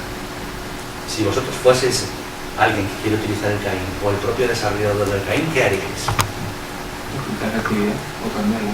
Claro, ofusco la actividad, ofusco el software haciendo una ofuscación o cambio la actividad de red y con eso ya me salto el blacklist. Y esto puede pasar siempre. Las blacklists son unas soluciones que funcionan de forma operativa pero no escalan, porque el desarrollador de malware sabe que hay blacklist y saben que me has hecho una firma y si me haces una firma, tío. Claro que podemos extrapolar esta discusión entre whitelist y blacklist en el concepto de antivirus. ¿Por qué creéis que el negocio de los antivirus cada vez está siendo más chungo? Porque el negocio de los antivirus se basa en la extracción de firmas. Y cuando te han firmado un malware, lo único que haces es ofuscarlo y te saltas la firma. ¿Vale? Las firmas no es algo tan directo como simplemente un patrón concreto, ¿vale? Pero es la misma discusión. Pues esto es lo que pasa aquí, ¿vale? Hay dos alternativas para hacer este tipo de análisis. Como decíamos, ¿no? Los detectores de intrusos podrán desplegados en la red, pueden estar instalados en la máquina. ¿Hacia dónde creéis que va la tendencia a la hora de habilitar mecanismos de seguridad? ¿Qué creéis que es lo que conviene hoy en día? ¿Y por qué? Respecto a esta clasificación de aquí. O sea, cuando yo hago un mecanismo, aquí hablamos de detectores de intrusos, pero pensad cualquier cosa, antivirus, lo que se os ocurra. ¿Qué creéis que conviene más? ¿Hacia dónde está yendo el mercado? ¿Hacia hacer instalaciones en los dispositivos, PC, móvil o lo que tengamos, o a plantear soluciones en la red? Hacer el endpoint. ¿Por qué? Porque ahora mismo cualquier persona en el móvil tiene, por ejemplo, muchas cosas asociadas a su empresa, pero a lo mejor luego lo utiliza para navegar personalmente, no sabes qué aplicaciones se instala. Entonces digamos que si tú proteges al usuario final y el usuario final es el que accede a los recursos, de forma indirecta estás protegiendo sus recursos. ¿Alguien le puede rebatir? ¿Qué problemas veis en implementar soluciones en el endpoint? Que es muy heterogéneo. Primero, es muy heterogéneo, muy heterogéneo. O sea, plantear una solución, y os hablo desde el punto de vista de negocio, para mantener una solución y dar soporte, por ejemplo, a todos los terminales móviles, lo flipáis. Sí. Segundo argumento en contra. ¿Alguien se le ocurre algo más? Y que los usuarios tampoco te lo van a hacer. O sea, muchos Adopción de los usuarios usuarios, son medidas de seguridad. Ya hemos dicho antes que la usabilidad es un rasgo fundamental. Si no consigues que tu solución sea usable, estás jodido. ¿Qué más? ¿Qué clase de endpoints tenemos ahora mismo identificados? Claro, es que lo hemos dicho, ¿no? Estamos hablando que cada vez más hay movilidad. Seguro que ayer visteis la noticia, porque Telefónica ha invertido bastante dinero en los medios para que se vea el informe, de que la mayor parte de la navegación que se hace en ámbito nacional se hace ahora a través de dispositivos móviles, tablets y teléfonos, ¿vale? ¿Qué pasa con un teléfono? El teléfono es un ordenador, para efectos prácticos la arquitectura es la arquitectura de un ordenador, pero no tiene autonomía de batería. Es decir, la batería tiene un fin. Y cualquier medida de protección que yo le meta me va a consumir ciclos de CPU y me va a consumir en algunos casos pantalla, con lo cual la batería se me va. ¿Vale? Estamos hablando de procesos cada vez más complejos. Pensad, estamos diciendo que la evolución de estos detectores e incluso de los propios firewalls, estos firewalls de nueva generación, involucran motores de correlación. No estamos hablando de un filtrado que yo pueda implementar en dos patadas. No, estoy hablando de un motor de correlación que establece conexión con la web, que establece determinados ciclos de CPU y eso me consume batería. Así que cuando echéis un vistazo y si accedéis a lo que es el mercado de las protecciones de este estilo, vais a ver que la tendencia en el mercado es que cada vez más se están liberando el endpoint de medidas de seguridad y aparecen soluciones muy interesantes en la red, ¿vale? En la red. Cuando digo la red, no solo me refiero a la wifi de vuestra casa, sino que de las operadoras de telecomunicaciones están surgiendo nuevas oportunidades en las que implementar servicios de seguridad a nivel de red, de verdad, ¿vale? Red de comunicaciones. Y ahí hay una oportunidad de negocio muy importante y mucha demanda de formación profesional. ¿Sí? De las auditorías ya hemos estado hablando, ¿vale? Hay que acceder un poco. Servidores, gestión óptima de registros, al final son cuestiones de auditoría que seguro que habéis visto, ¿no? Existe otra disciplina que es el análisis forense. ¿Vosotros a qué os suena esto del análisis forense? Una vez que ocurre un desastre, ver por qué ha pasado, etc. Eso es, fijaros, antes decíamos que lo ideal en un esquema de seguridad sería ser preventivo, ¿vale? Es decir, tener medidas de seguridad que impidan a toda costa que alguien implemente un ataque. Lo que hay a día de hoy casi todo es detección, mejor o peor. Yo detecto en fases tempranas o ya el ataque en pleno apogeo, detecto, y como último esquema está la respuesta. Aparecen 3 niveles: prevención, detección y respuesta. Pues como respuesta aparece esto. Yo sé que me han atacado porque me han desaparecido archivos, porque el sistema ha estado apagado no sé cuánto tiempo, sé que me han atacado y tengo que establecer mecanismos que me permitan controlar qué es lo que ha pasado. ¿Por qué? Para que no se repita. Desde luego. ¿Y para qué más? Para minimizar daños. Podría intentar hacer un recovery. Vale, ¿y por qué más? Para buscar responsables. Que no digo nada, perdón. Para buscar responsables. Eso es. ¿Vale? Fijaros, aparece aquí más o menos, ¿no? Necesito saber qué es lo que ha pasado, ¿vale? Ya sé que me ha pasado, pero voy a ver qué ha pasado para ver si puedo aprender de la lección. Necesito establecer cuanto antes esa evaluación y además tengo que establecer mecanismos que me permitan hacer un análisis forense con una cadena de custodia, porque si en mi análisis forense soy capaz de extraer una evidencia digital que te incrimine a ti como responsable, te vas a poner en el rojo, ¿vale? Existe toda una legislación que me da soporte a este tipo de evidencias. Es verdad que existen maneras de eludir la generación de evidencias digitales, pero no creáis que está sencillo. Entonces un buen análisis forense, si tiene además detrás una cadena de custodia alineada con las características legales que tienes que tener para la generación de evidencias frente a un juicio, puede permitirte no resolver el ataque en la mayor parte de los casos, pero sí incriminar a quien te lo ha hecho. ¿Tenéis una pregunta? Sí, entonces has dicho que la defensa de ataques y nunca se utiliza como defensa, por ejemplo, si te están haciendo una APT, en concreto, nunca se deja caer el sistema, o sea, lo cierra. Claro, sí. O sea, ya depende del riesgo que tenga el sistema. Si en función de la criticidad de la información hay momentos en los que a lo mejor prefieres generar evidencias y garantizar que estás pillando al tío que te lo está haciendo. Pero si tu sistema es crítico no te lo puedes permitir. Esa es la otra pregunta. ¿Siempre se puede pillar, se hace una cadena de custodia? Sí, No en vivo, sino con acción. siempre se puede hacer. Otra cosa es que el atacante la pueda eludir. ¿Vale? O sea, la cadena de custodia no es algo inmediato, tienes que habilitar mecanismos que te garanticen con seguridad y con validez legal, que esta es la parte difícil, que lo que estás generando puedes presentarlo frente a un juez, pero precisamente la habilitación de ese tipo de mecanismos que garantizan la validad legal de las evidencias es lo que genera determinada actividad que un atacante hábil podría detectar y podría eliminar. ¿Vale? Pero vamos, existen alternativas, es un tipo de cosas. ¿Sí? ¿Más dudas? Vale. ¿Por qué entonces nos podemos dedicar a la seguridad, ¿no? O sea, hay tantas cosas que, bueno, a lo mejor no lo habéis visto todo, algunas palabras os suenan, otras no, son cuestiones de formación, pero ¿por qué es necesario que tengamos esa visión completa, ¿vale? Este es el ejercicio final, ¿no? Lo que queremos. Pues porque al final, poco a poco, la evolución hacia la que estamos tendiendo ya no habla de nombres propios, ¿vale? Ya no está hablando de nombres propios, sí, a veces hay un nombre propio, ¿no? Como el caso de Snowden, pero detrás del caso de Snowden no está el nombre propio de Snowden, porque está es un caso de espionaje intercontinental.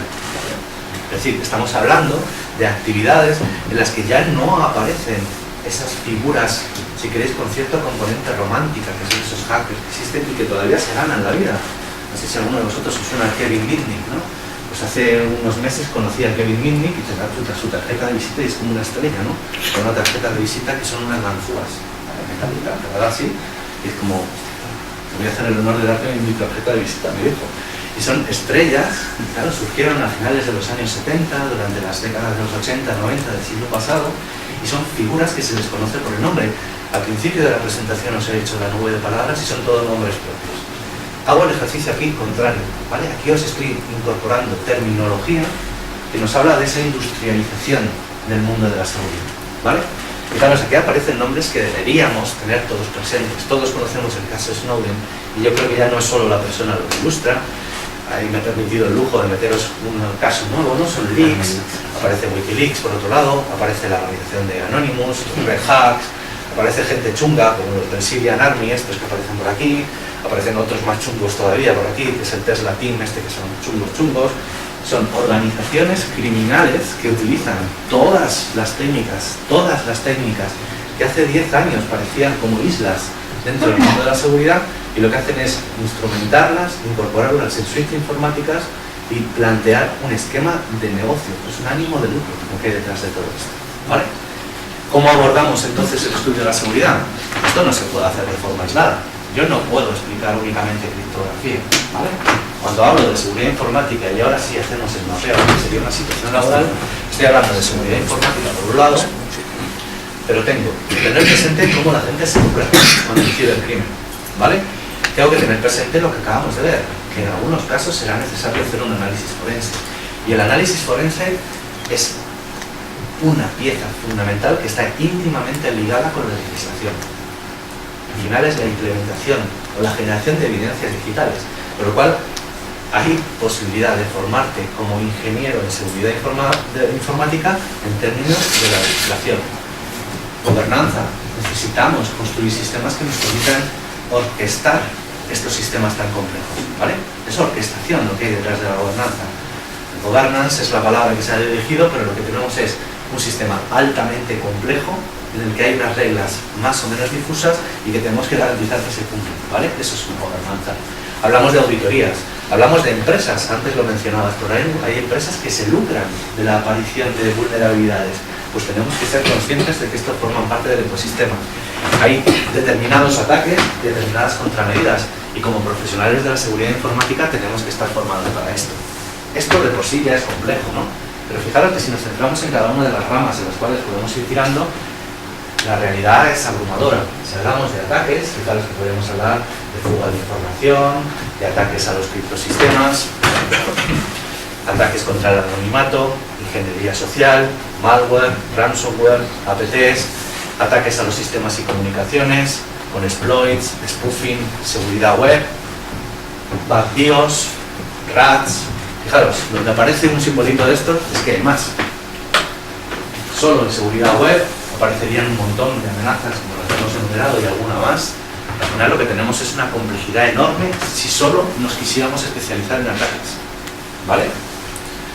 Si nos vamos a legislación, análisis forense, dentro del análisis forense estaría la extracción de evidencias digitales, la gestión de logs, dentro de evidencias digitales la custodia, el análisis, la adquisición, dentro de gestión de logs la propia ingeniería inversa, el rehacer cómo se ha hecho un ataque. Con legislación tenemos que tener un vínculo directo con las fuerzas de seguridad del Estado, Policía Civil, Policía Nacional, las manos que se establecen desde el organismo fiscal de turno. Tenemos un marco legal, ya sea en protección de datos, ya sea por la ley de telecomunicaciones o directamente el Código Penal, y tenemos como profesionales que tener información y conocimiento de todas estas leyes, ¿vale?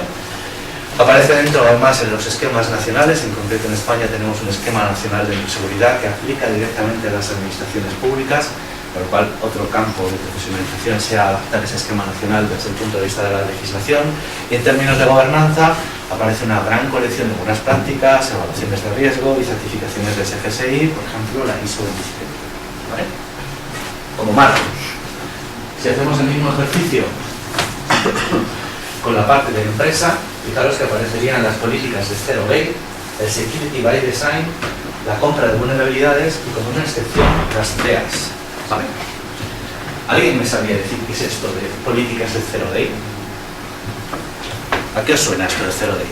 Los Zero Day son vulnerabilidades que no se han encontrado, pero que estaban, bueno, que se han encontrado hace poco, pero que llevan desde los comienzos de la publicación de ese software.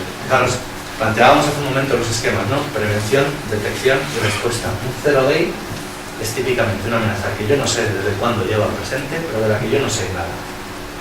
Entonces, en el momento que conozco la amenaza, tengo un tiempo de reacción, ¿vale? Y esas políticas del zero day nos dicen cómo tengo que preparar mi organización, ya sea cual sea la empresa que lo haga, para, una vez que identifico una amenaza, cómo le doy respuesta. En estas empresas que os digo puede ser la víctima o puede ser una empresa que genere parches, ¿vale? Al final lo que tengo es que la naturaleza de las amenazas, a los atacantes no les interesa que la amenaza que están explotando sea conocida. Cuanto más tiempo la tenga oculta, mayor beneficio le voy a sacar. Así que fijaros que existen un montón de políticas de zero day que lo que hacen es ilustrar que los que van por delante son la gente que hace las cosas chungas. De hecho, las empresas lo que hacen es optimizar el proceso desde que yo te conozco, cómo lo resuelvo. Pero lo ideal sería que estuviesen trabajando también en las medidas preventivas, que me consta que es así, pero no con una eficiencia tan buena como la otra, ¿vale? Más cosas. Aquí ya empieza a ser, perdona, hay otro ámbito con aquí. Otro tipo de empresas que tenemos sería la parte del security by design y la parte de la compra de vulnerabilidades. De compra de vulnerabilidades ya hemos hablado. ¿Qué es esto, el security by design?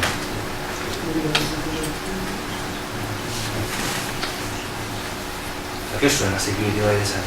Las seguridades del diseño, o sea, desde que inicias el software, o sea, saber que te van a atacar o lo que sea y implementar medidas para, desde el inicio. Desde un punto de vista de ingeniería, implica que cuando se hace un pliego, sea cual sea el sistema, tienes que contemplar que vas a ser atacado. Así que desde que se hace el pliego de descripción para tu sistema, tienes que incorporar medidas de protección, básicamente, ¿vale?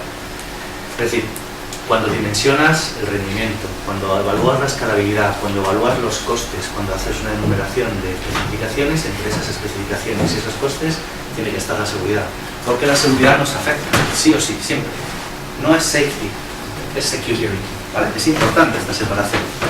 Y otra de las ideas, las CEAs. Esto es un negocio, ¿sabéis, no? Esto de los certificados es un negocio muy lucrativo. Poco a poco está en evolución, pura. Pero dentro de estas CEAs y estos certificados digitales aparecen una serie de derivadas, ¿no? Como es el cifrado, no repudio, la firma digital, cosas que se han visto, la autenticación. Y dentro de esta autenticación es muy importante que os deis cuenta de que hay toda una rama del negocio que provee de sistemas de gestión de la identidad. Y dentro de la identidad tenemos la autenticación y la autorización, ¿vale? Así que poco a poco, y esto nos ha pasado en los últimos 3 años, cuando se habla de seguridad, se está hablando de identidad en los mismos términos. Hasta hace 4 años esto no era así. Las soluciones de identidad iban por un lado, obviamente había determinadas componentes de seguridad como identificar a la persona con la que estás interactuando, pero no se le identificaba como una pieza clave del ecosistema de seguridad. Y sin embargo, os pongo por ejemplo, estuve hace relativamente poco, hace 3 semanas, en un evento de Gartner, que son unos analistas que evalúan cómo va el mercado, y en este evento directamente era un evento puramente de identidad y todas las charlas y todas las ponencias que hubo hablaban de seguridad. Hablaban de amenazas, hablaban de cómo gestionarlo dentro de un SGSI, hablaban de cómo esa identidad puede ser una amenaza en sí misma, todo lo que se hablaba es de seguridad. Así que cuando hablábamos al principio, y ahí os estoy haciendo el ejercicio de memoria desde hace 1 hora y media, cuando os marcaba las 3 líneas de trabajo por las cuales estamos trabajando desde la compañía, hablábamos de que una de las líneas es identidad y privacidad, ¿vale? ¿Por qué?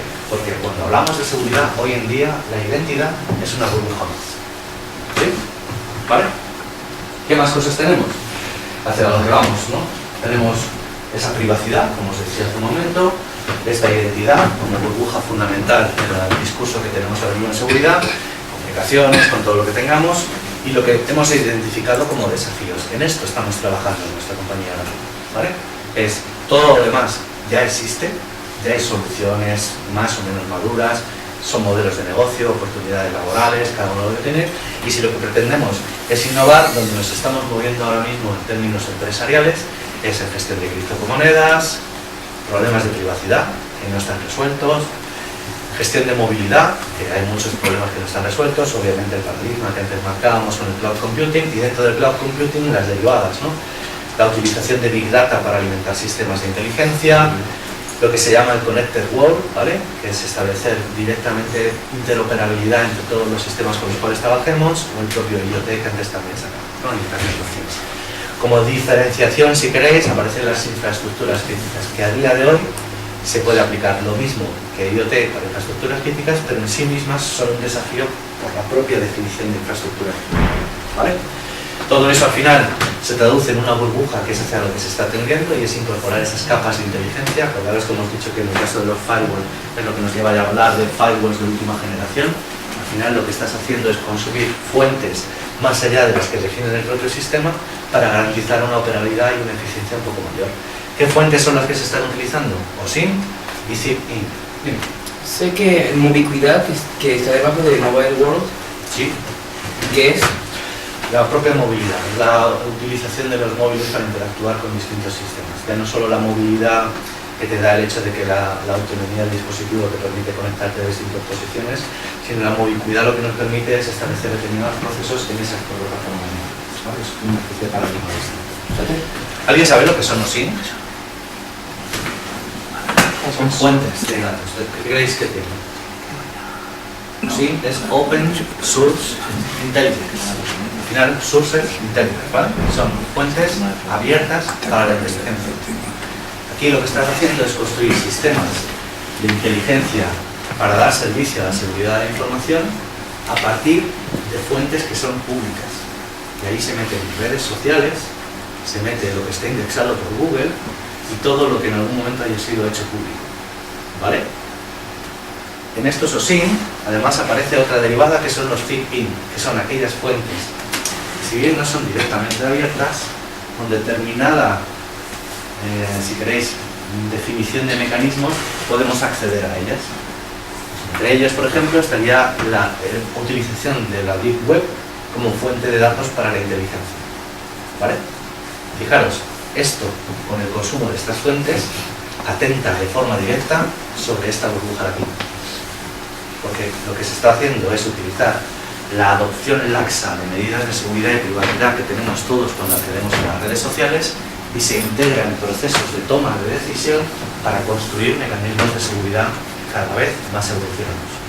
¿Sí? Terminando, si hacemos la instantánea global, tenemos algo parecido a esto, ¿vale?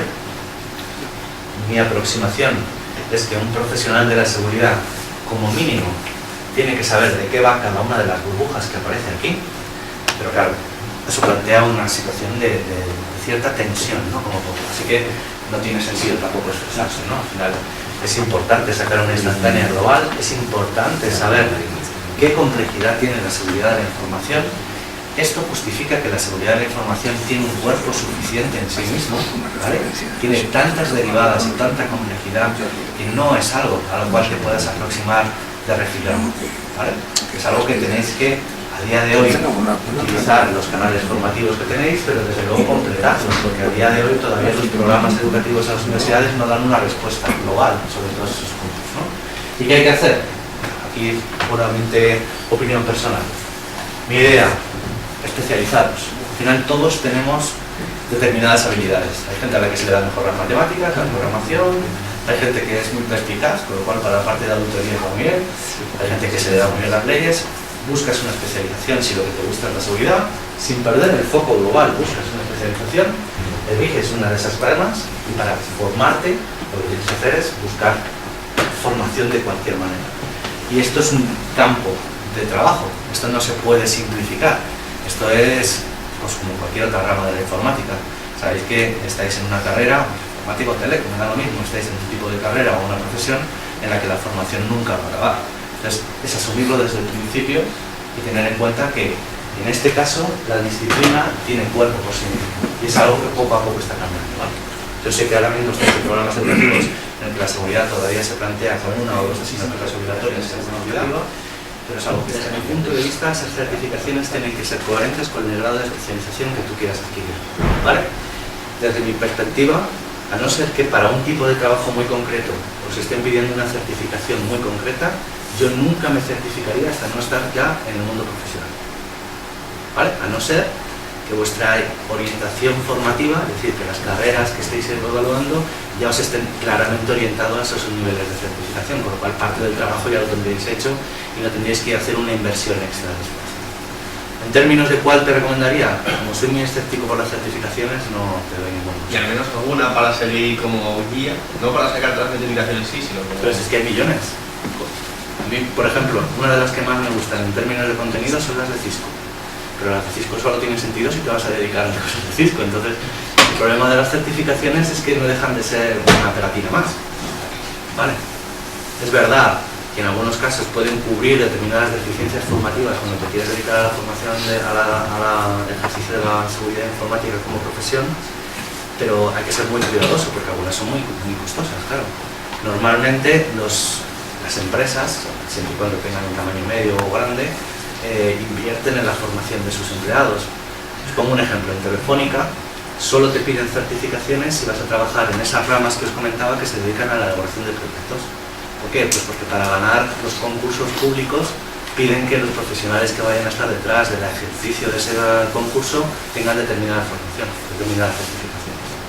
Para el resto de áreas no se piden esas certificaciones. Bien. ¿Conoces algún repositorio o algo eso donde podamos mirar información sobre seguridad de la información para uno que tú conozcas? Hay muchas páginas web de ese sentido. Es verdad que poco a poco las páginas web tienen que estar abandonando esa elaboración de nombres propios. Aquí en realidad, si habláis con mi jefe, probablemente me saque los colores, ¿no? Sabéis que mi jefe, que es Chema Alonso, ha sido en un ámbito nacional una de referencias. La evolución ha sido clara, ¿no? Él es un caso de estos que os estoy diciendo, ¿no? Al final, cuando Chema inició su trabajo en seguridad informática, generó mucho ruido, todo centrado en su persona, todas las actividades, tiene un blog muy conocido que se llama El Lado del Mal, y si os paráis a pensar cómo está evolucionando ese blog y hacia dónde va entendiendo su carrera profesional, pues dejó de ser un freelance, montó su propia empresa, su empresa fue adquirida por Telefónica y ahora es el CEO dentro de una estructura global de Telefónica. Entonces, no se trata tanto de buscar un sitio concreto, que es difícil porque ahora estamos justo en plena transición, sino buscar discursos establecidos más o menos de forma constructiva. Y por eso, fijaros, yo sugiero al margen de, claro, nosotros tenemos nuestro propio canal, ¿sabes? A mí me parece que son coherentes, pero creo que se aprende más buscando comunidades de desarrollo, comunidades de especialistas, más que un sitio en el que haya un repositorio único de información. Al margen de esto, ¿vale? Si tuviera que recomendarte un sitio, pues te vas a las instituciones, te vas al NIST, te vas a grandes fabricantes que llevan mucho tiempo trabajando en seguridad, a Cisco, IBM, hay muchos que tienen en sus repositorios documentación que es muy sustanciosa. Más. Lo triste de tu trabajo como director de innovación era en buena parte estudiar y captar diferentes cosas que potencialmente tengan proyectos, que tengan un lugar en el mundo de la informática para que luego servírselos a otros departamentos de tu empresa o algo similar es lo que recuerdo. No sé si podrías contarnos algo sin meterte en problemas, por así decirlo, sobre lo que hayas hecho. ¿Cuál es el último producto? Mira, el anécdota. último producto que ya está liberado es siempre se me olvida. Internamente, por eso os ponía lo de Path, ¿no? Lo de 11 Path, la explicación es solo porque suena bien, cualquier otra explicación... de governance.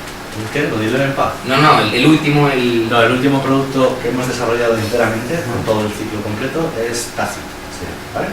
Tacit es el Path 5, lo que vamos haciendo es cada una de esas ideas, le asignamos un número y es un Path, un camino, ¿vale? El Tacit antes de convertirse en Tacit, que fue el paso a convertirlo en producto, era Path 5, una iniciativa, pillas una idea, abres una instancia en tu repositorio y empiezas a desarrollar la idea. La idea es de uno de nuestros compañeros, que de hecho es el líder del laboratorio que está en Málaga, tenemos un laboratorio en Málaga, sí, se dio cuenta, mirando en Google Play, de que las aplicaciones más chungas, como que le resultaba fácil pillarlas sin necesidad de mirar el código, ¿no? Y yo creo que a todos nos ha pasado, o sea, ahora mirándolo con retrospectiva diréis, vaya buena idea, eso se me hubiera ocurrido a mí, ¿no? Te fijas en que las aplicaciones que luego retiraba Google, por ejemplo, pues tenían los iconos mal hechos, las descripciones con faltas de ortografía o como muy cutronas, ¿no? Los permisos que pedían eran incoherentes con la descripción de la funcionalidad. Entonces dijimos, pues ¿por qué no agregamos o investigamos en qué clase de información puedo recabar relativo a una aplicación móvil, ¿vale? Y a partir de esa información, sin meterme a hacer un sandboxing del código, sin hacer la instalación del código, sin hacer nada, simplemente con la información que puedo recabar, utilizando como fuente OSINT, es decir, algo que yo recupero libremente, sin necesidad de probar el código, voy a ver si soy capaz de decir si una aplicación es chunga o no es. Esa fue la idea que hice, ¿vale? ¿Qué hicimos? Desarrollamos la idea, construimos un prototipo y empezamos a descargar las aplicaciones de Google Play manualmente, para no cumplir las condiciones del término, y en esa descarga manual que íbamos haciendo, íbamos de forma manual generando dos clusters, ¿no? Un clúster que eran aplicaciones legítimas y aplicaciones que no eran legítimas, ¿vale? A partir de ahí lo que hicimos fue una investigación profunda de qué clase de información podemos sacar de cada una de las aplicaciones. Y nos dimos cuenta de que hay tres ámbitos. Está la propia aplicación en sí, la APK. Sin entrar en el código, el APK no es más que un zip, ¿vale?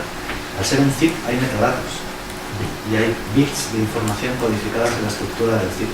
Así que del propio APK y del examen profundo del archivo que nos descargábamos, sacas bastante información que es bastante peculiar. Puedes deducir, por ejemplo, el framework de desarrollo que se ha utilizado, solo del APK, ¿vale? Del framework puedes deducir el sistema operativo. Del zip puedes saber la zona horaria en la que se ha desarrollado ese APK, ¿vale? No fuimos parte de investigación, simplemente mirando bits de la codificación del zip, éramos capaces de saber si ese APK se había generado en Grecia y luego el desarrollador nos decía que era de Estados Unidos, ¿vale?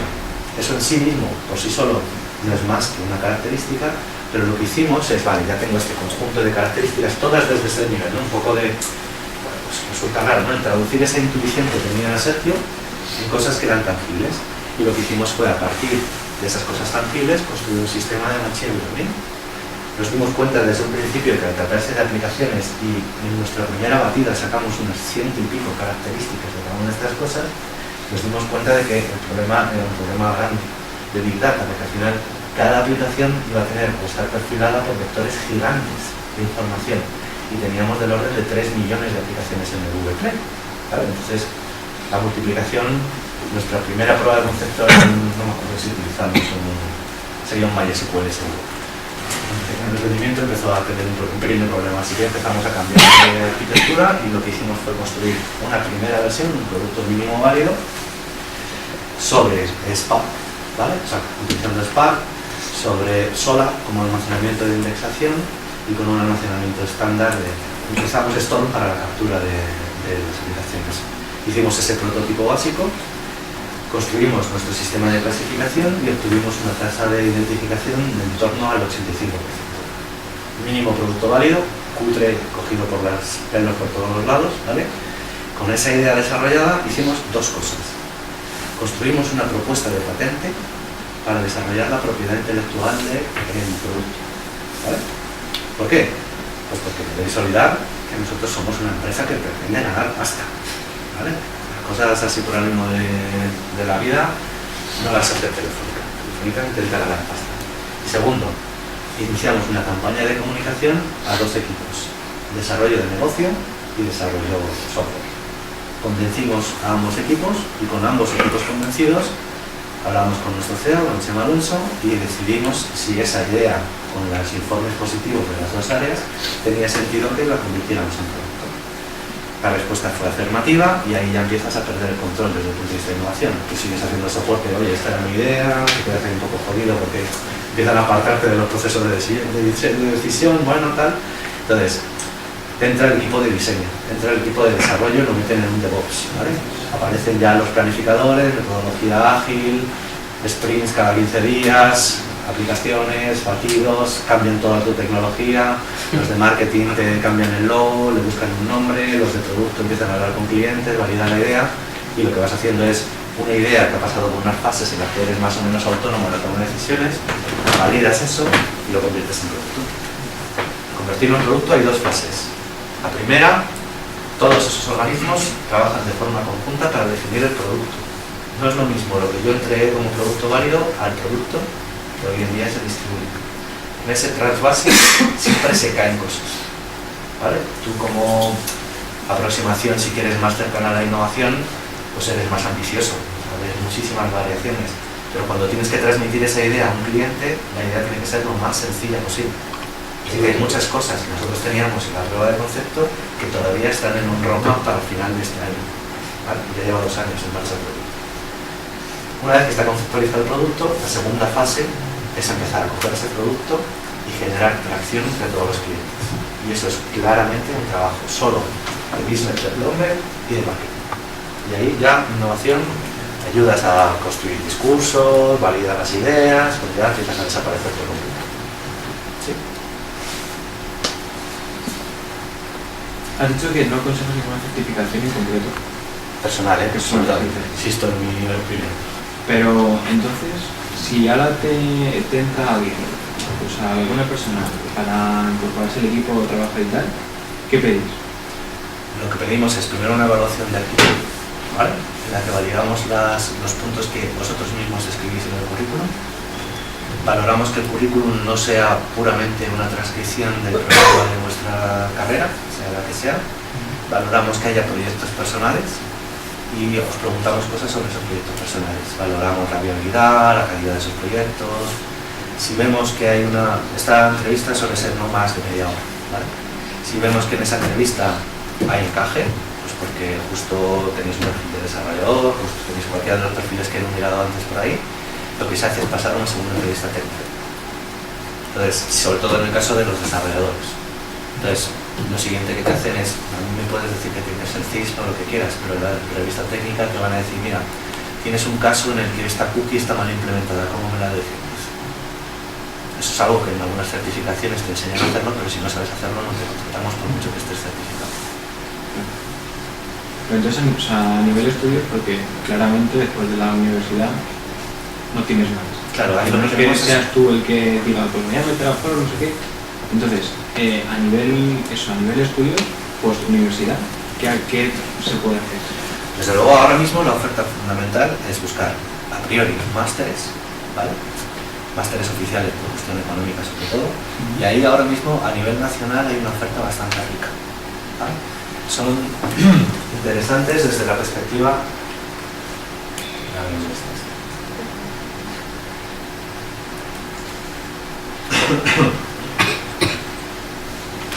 Los másteres, lo que está pasando ahora mismo es que se especializan, es esa especialización de la que hablábamos antes, ¿vale? Hay másteres que se especializan en la parte a lo mejor de auditorías y que plantean programas que pueden desembocar claramente en estas acreditaciones, estas certificaciones de las que hablábamos, porque el propio programa te enseña a ser un auditor y a ser un certificado. Entonces, directamente ese máster es normal que la propia evaluación, incluso unos másteres ya te favorecen en sacarte la certificación igual. Hay otros másteres que se centran mucho más en la parte técnica, en criptografía. Hay ahora muchos másteres que están vinculados a la parte de Big Data, inteligencia aplicada a seguridad. Entonces, lo que tienes que hacer es, como decían esas 3 reglas básicas, ¿no? Decidir cuál debería ser tu especialización y buscar una formación ad hoc. Los másteres oficiales que se están planteando, si os habéis parado a mirar un poco la realidad de las universidades, hay 2 alternativas: las universidades que están optando por un grado en seguridad y las universidades que están optando por másteres. Tienes que ser cuidadosos y yo creo que con la formación que tenéis en esta escuela tenéis una base lo suficientemente sólida en conocimientos como para que con la formación que tenéis ahora mismo evaluéis el máster que se está planteando. ¿Aquí tenéis ya abierto el máster para el año que viene? Todavía no. Pero vamos, tenéis una propuesta En seguridad. En seguridad. Pero si os queda un año al año que viene, ¿no? Presumiblemente, sí. Entonces la idea sería buscar ese encaje. Ese sería mi consejo. Al margen de eso, hay títulos propios en las universidades y formación privada, ¿vale? Con la formación privada yo sería cauto, ¿vale? Porque la formación privada en la mayor parte está muy centrada en la auditoría tipo pentest, ¿vale? Y ahí hay un problema, y es que para ser pentester, es decir, para ser en el ámbito de los auditores, tienes que tener control de todo esto, ¿vale? Es el problema del pentester. ¿Y qué es lo que está sucediendo? Que te venden un título de pentester, pero a lo mejor lo único que te dan es una pequeña fracción de este tipo de conocimiento.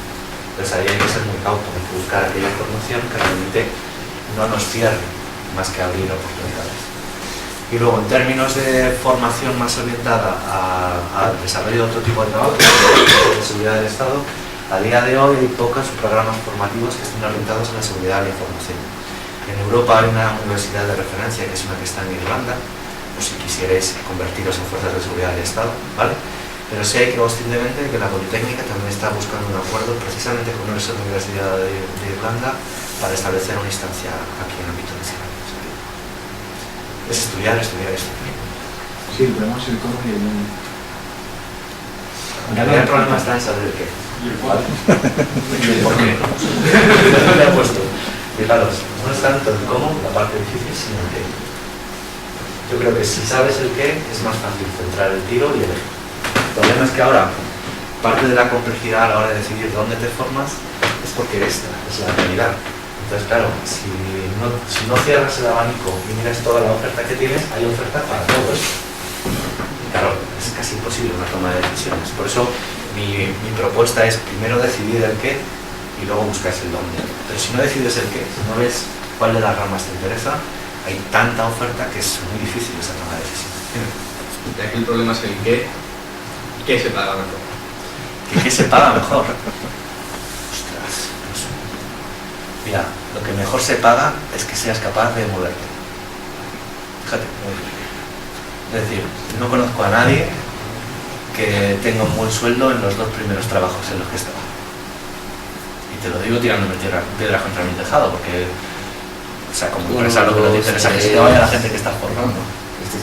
Por lo que mencionaste, es tu tercer, cuarto trabajo, ¿no? Lo de la universidad. Tercero. Sí. Ok.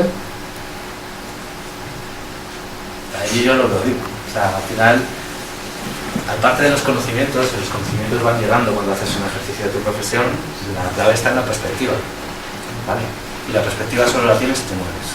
O sea, lo que os ofrezco aquí no es, o sea, no sé si no lo he validado o en realidad, esto es experiencia propia, ¿vale? Al final yo he interactuado con muchas empresas y con muchas personas que se dedican, y esta es mi perspectiva de la seguridad que está contrastada, porque conozco instancias de cada uno de los burbujas que aparecen ahí, no es algo que yo haya levantado el dedo y me haya gustado escribir.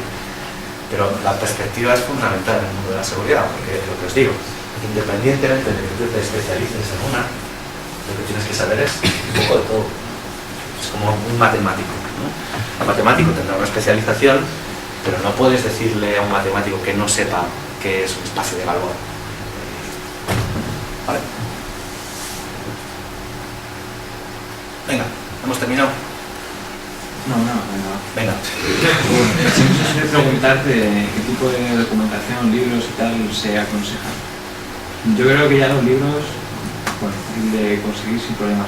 Pero yo te quiero preguntar, en el caso ¿Eso te refieres a que los consigues gratis o que los compras? Bueno, sin problemas. Eso es perfecto. En el caso del mundo de web, por decirlo de alguna forma, en vez de qué libros aconsejas, ¿qué páginas aconsejas? Hostias, pues no sé, la verdad que tendría que revisar. Yo que ahora mismo no sabría decirte las páginas. Como tengo un agregador de ficción, lo voy leyendo todo seguido, no sé de dónde viene cada uno. No sabría decirte, es que hay muchas páginas que son aceptables. Hay clásicos, ¿no? O sea, no sabría decirte, pero depende un poco de la especialidad. Yo hay cosas, por ejemplo, que no sigo a través de páginas web, que prefiero acudir a textos verificados. El problema de las webs es que muchas veces lo que se presenta no tiene el formalismo ni la corrección en muchos casos, y si no tienes un criterio previo establecido puedes confundir. Claro, pasa mucho, por ejemplo, con la parte de identidad. Toda la parte de identidad y toda la gestión de autenticación, los protocolos que hay detrás de la autenticación, la federación de identidades y todos los mecanismos son muy complejos. Y yo sí he detectado varias páginas web que tienen errores, es muy importante. Entonces, lo de los recursos web están muy bien cuando tienes un criterio para privar. Si no, estás jodido. Y si no, No sé cuántos de vosotros conocéis a la típica persona que escribe en la Wikipedia y que deberíais, porque todo el mundo piensa que no debería, o sea, que se debería prohibir esa acción. Pues en la página web pasa un poco lo mismo. O sea, al final parece que está escrito sobre mármol el hecho de que en una página web alguien escriba, y no nos debemos olvidar que los ritmos de publicación de los sitios web responden al número de visitas, y muchas veces el formalismo y los contenidos no responden a esas políticas de ritmo de escritura. Hay muchas entradas en blog que persiguen más el efecto wow y crear muchas visitas y mucha redirección, más que lo que estén explicando realmente sea jugoso, ¿no? ¿Sí? Yo sinceramente, para empezar, más que visitar sitios web, lo que haría es intentar asistir a conferencias.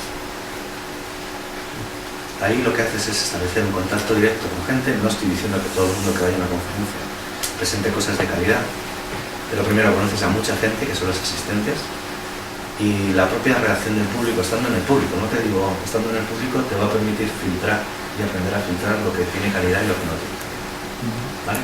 Y luego, visitando sitios digitales, yo intentaría acceder a las conferencias que son las Black Hat, las DevCon, las Hacking the Box. Hay varias conferencias a nivel mundial en la que casi todos los avances que hay en términos de seguridad se presentan aquí. Esas serían desde la perspectiva más hacker. Y luego hay conferencias comerciales como la RSA, hay varias, hay alguna de las Fusionix, las InfoSecurity y todas estas, que son una vertiente un poco más comercial en la que puedes ver muy claro qué fabricantes y qué empresas hay detrás de las soluciones de seguridad. Con esas dos versiones y filtrando un poquito en lo que vas leyendo, más o menos para empezar esta suficiente. Chicos, Bueno, ¿alguna más antes de que corten la luz? tenéis mi correo por ahí, ¿vale? O sea que si tenéis cualquier duda o cualquier cuestión, al margen de mandarnos un currículum si estáis interesados, hacedmelo llegar, intentaré responderos. Chicos, gracias. Muchas gracias.